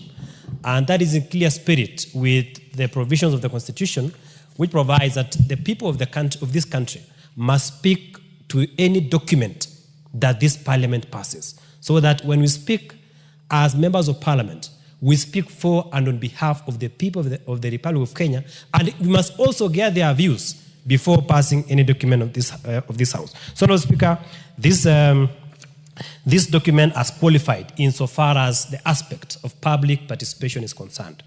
Honorable Speaker, Honorable Murugara, the chair of JLAC, has raised a very fundamental issue which I wish to associate myself with. And I'm happy that already there is a pending amendment to the Treaty Making and Ratification Act so that matters of public participation must also be conducted insofar as this House is concerned. Honorable Speaker, sometimes we find it awkward when we encounter these documents firsthand at the floor of the House. Honorable Speaker, if you read the way the Treaty Making and Ratification Act is the wording of the particular provisions of the sections of the law, it provides that Parliament has no role actually. Our role is just either to accede as a whole or to provide for some reservations, but we have no say on the documents. So, Honorable Speaker, that bill that the Honorable Murugara has talked about, the amendment bill on Treaty Making and Ratification Act, is very important so that members of Parliament in this House can have a say on these treaties before the chairs of committees bring it before the floor of the House. Honorable Speaker, having said that, I have also read the report of the committee. One is the importance of us as a House ratifying this treaty is that we will guarantee security to our fishermen. Honorable Speaker, many of the times that our fishermen have been harassed in the high seas, so that, of course, affects our fishermen in one way or the other. So it is incumbent upon this House to protect our fishermen because that is an area that we must invest in this country so that we can be able to earn revenue as a country. Honorable Speaker, the report also says that it will promote sustainable fisheries to support food security, poverty alleviation, and the preservation of marine biodiversity. If there is a biodiversity, Honorable Speaker, that you must protect in this country and has been left out in law is the marine biodiversity. So I believe that the ratification of this particular treaty will promote the issue of marine biodiversity in this country, and it will be progressive if we ratify the same as a House, so that we can protect that particular diversity. Honorable Speaker, also to provide what you call a level playing field for fishers and fishery-related industries. Honorable Speaker, so that we compete as a global community, so that we progress as a country, we must be part and parcel of the international community insofar as establishment. 1 more minute for you, Honorable Kipchumba. Yes, Honorable Speaker. So that, Honorable Speaker, we become part and parcel of the global community so far as protecting our marine diversity is concerned, or biodiversity. Then, Honorable Speaker, we must be able to ratify this particular protocol. Honorable Speaker, also, in terms of sustaining the fishing industry in this country, there is no way that as a country we can be able to say we want to preserve and sustain our fishing industry without being part of the global community. Several countries have ratified this treaty. There is absolutely no reason, Honorable Speaker, as a country that there is no reason why as a country we cannot ratify this particular treaty. Honorable Speaker, also, if you read this report, it says it will help in granting access to targeted technical assistance and capacity building support for developing country members and LDCs. Honorable Speaker, we are a developing country, and we appreciate that. And therefore, if we are to progress, Honorable Speaker, we have to do more technical assistance and capacity building in terms of supporting our fishing industry in this republic. Honorable Speaker, for those reasons, I support to the extent that this treaty complies with Article 61E and 69(1)A, which provides that these articles, that is, of course, what I've mentioned, are for productive, sustainable exploitation, utilization, management, and conservation of the environment and natural resources, as well as equitable sharing of accruing benefits. So, Honorable Speaker, this protocol, this treaty, complies with Article 2, 5, and 6, as well as Article 61A and 69(1)A of the Constitution. I thank you, Honorable Speaker. Very well. Member for Nakuru Town East, not in the House. If there is no more interest, we will call the mover to reply. Hold on, Honorable Kangogo. Member for Nyando. Honorable Speaker, I thank you for the opportunity. And on the same breath, I want to support this ratification on fishing, Madam Speaker. Madam Speaker, fish is a staple food in Kenya. And history has it that consumption of fish provides omega-3, which helps in brain development. And any family or any community that would want to have a lot of calcium in their bodies and omega-3 that feeds into developing their brain power, fish then becomes the best diet, Madam Speaker. Madam Speaker, our country has been exporting fish for a simple reason that we do not produce enough for our local consumption. And therefore, Madam Speaker, this ratification will also help in importing the shortage that we have as a country. But again, we need to put a lot of emphasis as a nation to grow a lot of fish, both in our lakes and outside our lakes, Madam Speaker. We also need to preserve certain species that are very rare in our country now, such as the Nile perch, which attracts a lot of markets outside our borders, Madam Speaker. We tried in the last 2 years, Madam Speaker, to impose certain tariffs on imported fish. But that was defeated, Madam Speaker, because we wanted to pay a lot of attention in growing a lot more to service our country, Madam Speaker. Madam Speaker, there has been something going on in our blue economy which relates to the fishing industry, Madam Speaker. This is about stock taking, which my friend Ngugi is well aware of. Now, why do we take stock of fish in our oceans, in our seas, Madam Speaker? The results of the stock take then gives you a global quota, because not every country can just fish, import or export without the international players. And this stock taking has been taking place. It is the results upon which we get our quota as a country on what we need to fish and export to the outside market, particularly this fish called tuna and sod, which attracts a lot of market in the international community, Madam Speaker.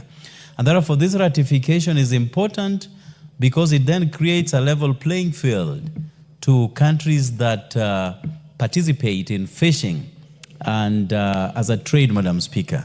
And therefore, I support this most important ratification, and I thank you for the opportunity. Honorable Ngugi, reply. Madam Speaker, thank you very much, Madam Speaker. And I want to take this opportunity to thank the honorable members who have contributed to the motion on ratification of this agreement on fisheries subsidies, Madam Speaker. And Madam Speaker, I want to say this, that this treaty, Madam Speaker, it's been adopted by so many other countries. There are about 65 other countries who have adopted this treaty. And Madam Speaker, even if as a country, even if we are not going to ratify as a country, this treaty is going to be operational. So, and because it has more benefit for us as a country, Madam Speaker, so there is need to adopt this treaty. So I want to thank our honorable members who have contributed, and where, Madam Speaker, there are some concerns, where they have raised some concerns, especially like the Deputy Majority Leader, Honorable Speaker, I want to first thank the Deputy Majority Leader, the Honorable Owen Bayer, because he contributed immensely, Madam Speaker, on the fisheries regulations. And those regulations, Madam Speaker, we were curing what the Malindi Court actually pointed out when they nullified the Fisheries Amendment Act of 2016. And I want to assure the honorable members who have raised concerns, I want to assure our fishermen, Honorable Speaker, both in the western part of Kenya and the coastal part of Kenya, that the new fisheries bill, which is before this House, it came for the first reading, Honorable Speaker, and is led by, it's moved by the little majority, Honorable Speaker. It's going to cure all the concerns. So, Madam Speaker, I don't want to say much on this. I want to move. I want to reply, Honorable Speaker, and thank all the members who have contributed. Thank you. Very well. We shall defer the putting of the question on this. Then we'll go to the next order. Order number 15, motion. Report on consideration of audited accounts of state corporations for Central Region. Honorable members, this is a resumption of debate, and Honorable Bissau was on the floor, has a balance of 8 minutes. If he's not in the House, then we will open it up for debate. If you're interested, you can press your buttons. If not, we can call the mover to reply.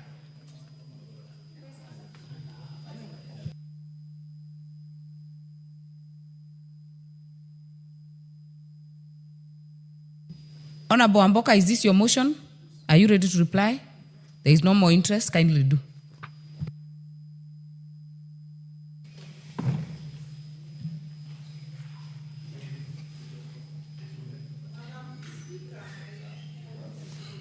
Oh, she wants to reply. She wants to contribute. Honorable Muthoni, I was calling out and I called twice. Allow her. Is it on the same? Yes. Yes. I'll give you then to make your contribution.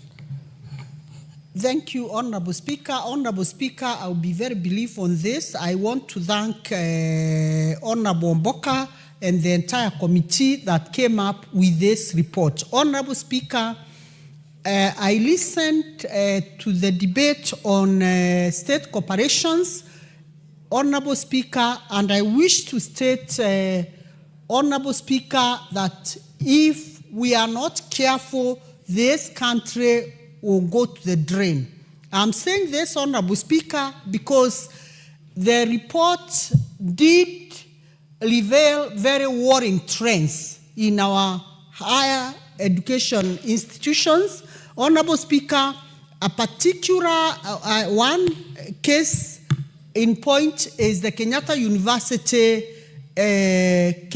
University report that, Honorable Speaker, we are told that a whole area has been occupied by people who just entered the compound and decided to put up high-rise buildings in an institutional compound.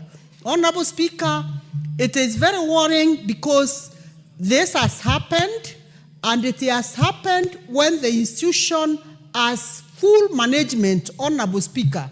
And Honorable Speaker, when I listened to this report was being presented by the mover who is in this House, it was very clear, Honorable Speaker, that public resources are going to waste.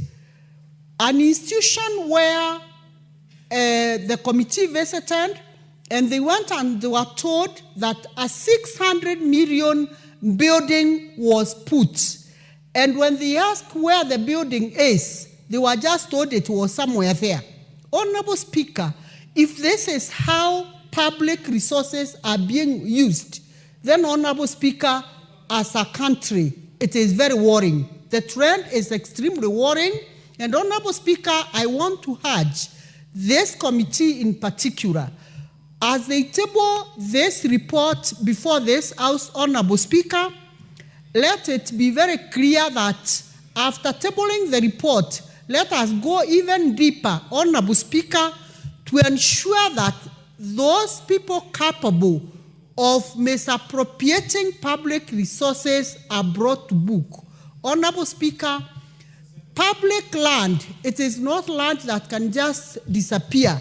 And we are told 300, 200 acres, and then by and by you go and find that land is no longer public land, it belongs to private individuals. Honorable Speaker, I want to thank the committee for coming up with this very bold report that is unearthing the evils in our public institutions. Honorable Speaker, I want to support the report and say, as a country, Honorable Speaker, time has come when we should call a spade a spade. Get these reports and act, Honorable Speaker, so that the reports don't just come to the House, before the floor of the House, and then after coming before the floor of the House, Honorable Speaker, we wait for another season when the same report will be brought here again when we have not acted on the report, on the previous report. Honorable Speaker, I do thank the committee and I support the report that they have given. Thank you. Member for Nyando, Honorable Jared Okello. Madam Speaker, I thank you very much. I also want to support this report by Public Investments Committee on Governance and Education, Madam Speaker.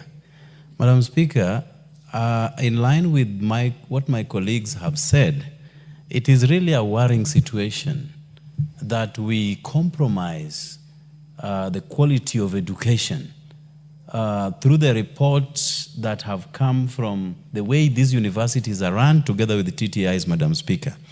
The best way to kill a society is just to compromise their standards of education, and that's it. You come up with half-baked doctors that in operation will leave sponge and other medical equipment inside a patient, Madam Speaker.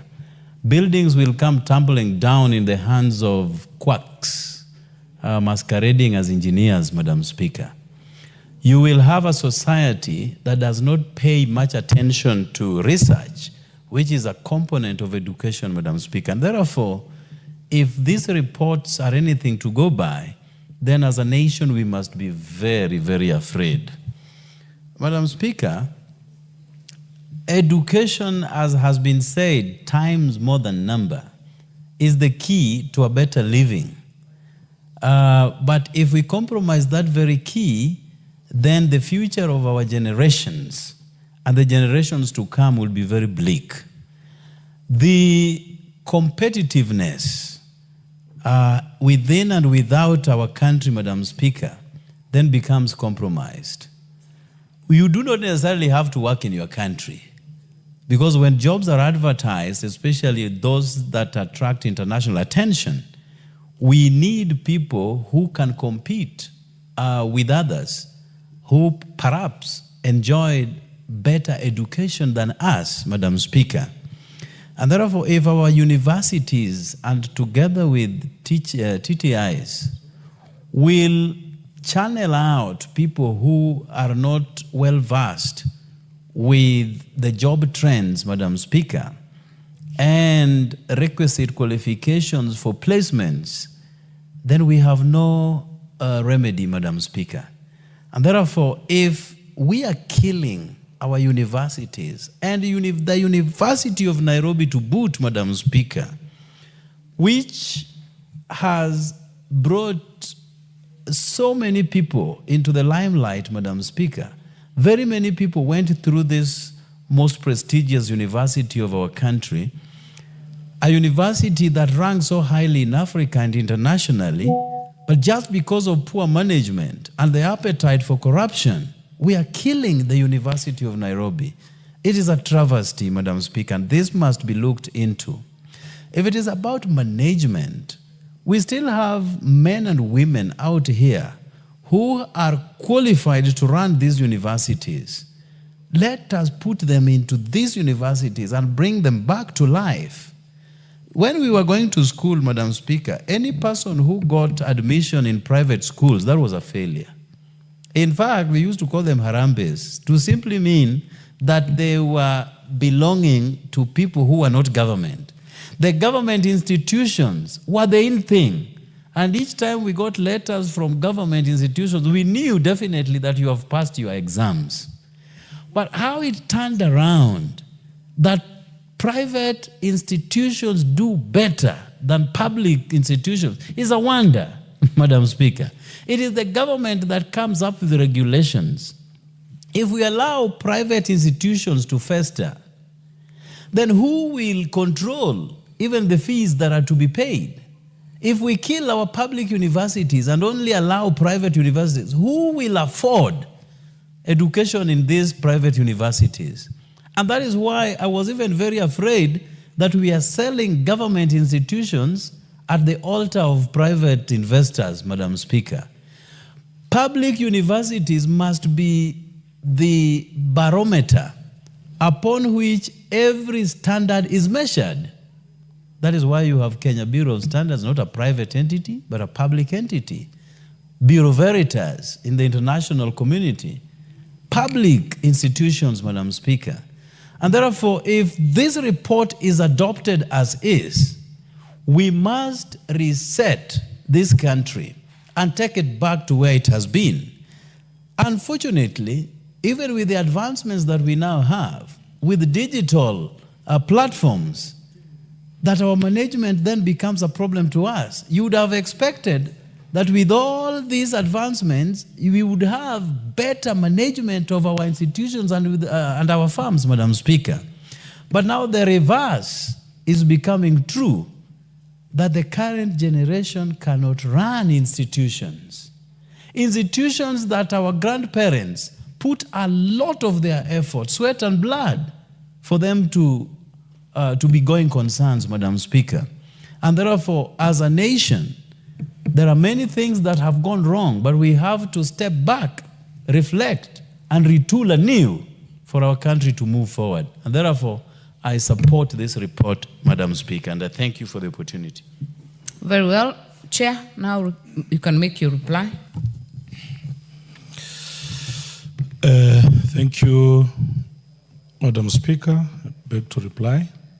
But first, let me sincerely thank the leadership of this institution, of the National Assembly, starting from the Speaker, the Clerk, our own committee clerk, Christine Deritu, and my members, beginning with my able deputy, Anthony Kibagendi, Ambassador Francis Sigei,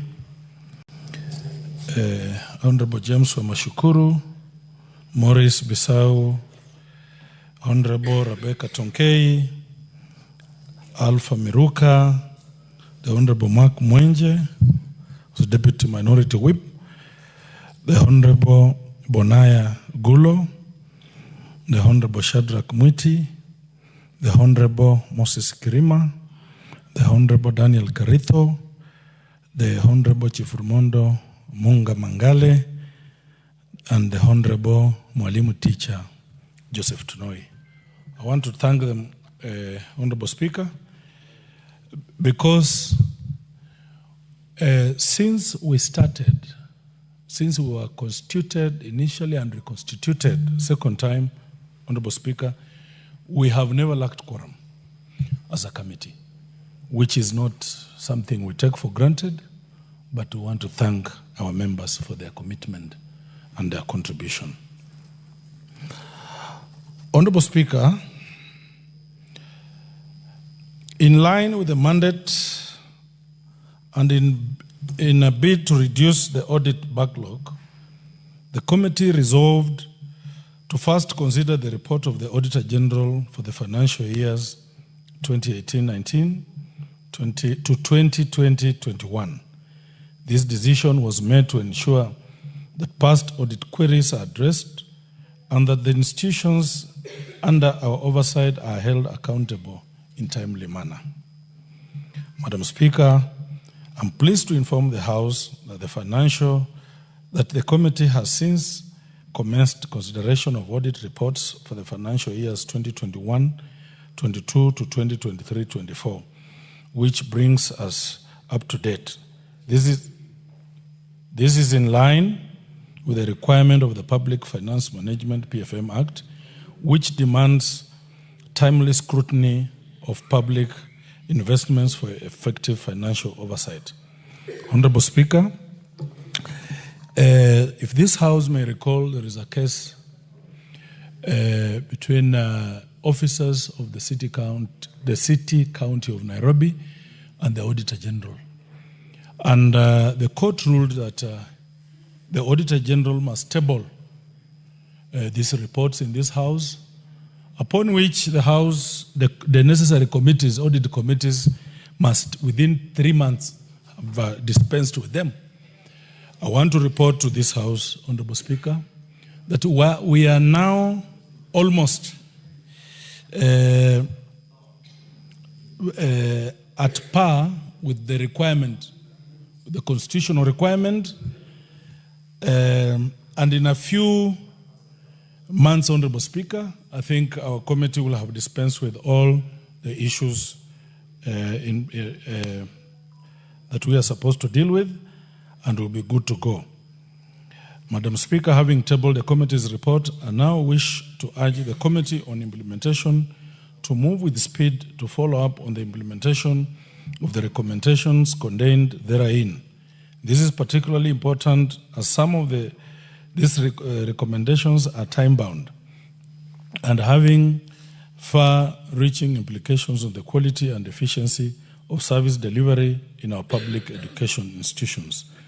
Honorable Speaker, when I was moving our report, I mentioned that two committees of this House in the last Parliament, the Committee of Health and the Committee of Implementation reached some decisions on some of these institutions, precisely the hospital, the Kenyatta University Referral and Training Hospital, that is supposed to, the students of Kenyatta University are supposed to have full access to this institution, because that is the purpose for which the institution came to being.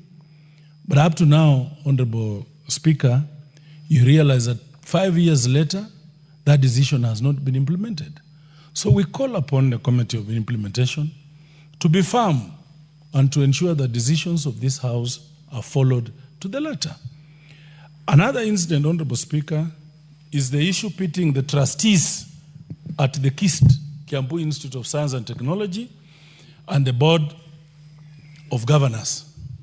The TVETs Act of 2013, Honorable Speaker, dealt the last nail on the coffin for these so-called trustees issues, that the institution has to go back into the hands fully of the management of the school and the board.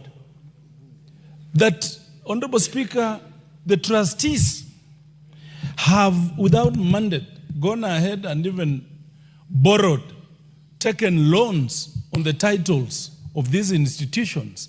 It is an immoral thing, and it is something that we need to follow up very quickly. And I'll be asking this House that upon approval, Honorable Murugara wants to inform me. I don't know if that is...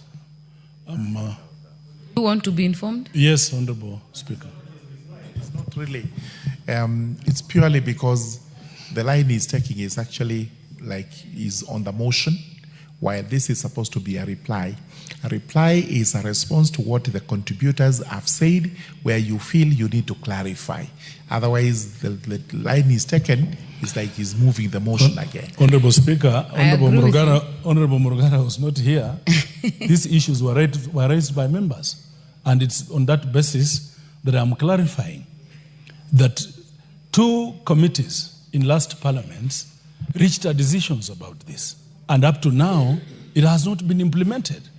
We are asking the implementation committee to be more firm, Honorable Speaker, and to ensure that the management, the running of the institution of KIST goes back to the TVET itself.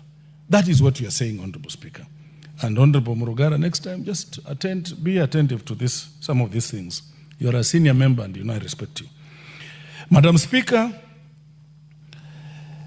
key among the committee's recommendations are the following. One is that the embargo placed on the government from initiating new projects must be followed to the latter, and that the government must ensure that it completes most of these institutions who have stalled projects, complete their projects before starting any new other project. This is to avoid resource wastage and ensure value for public funds.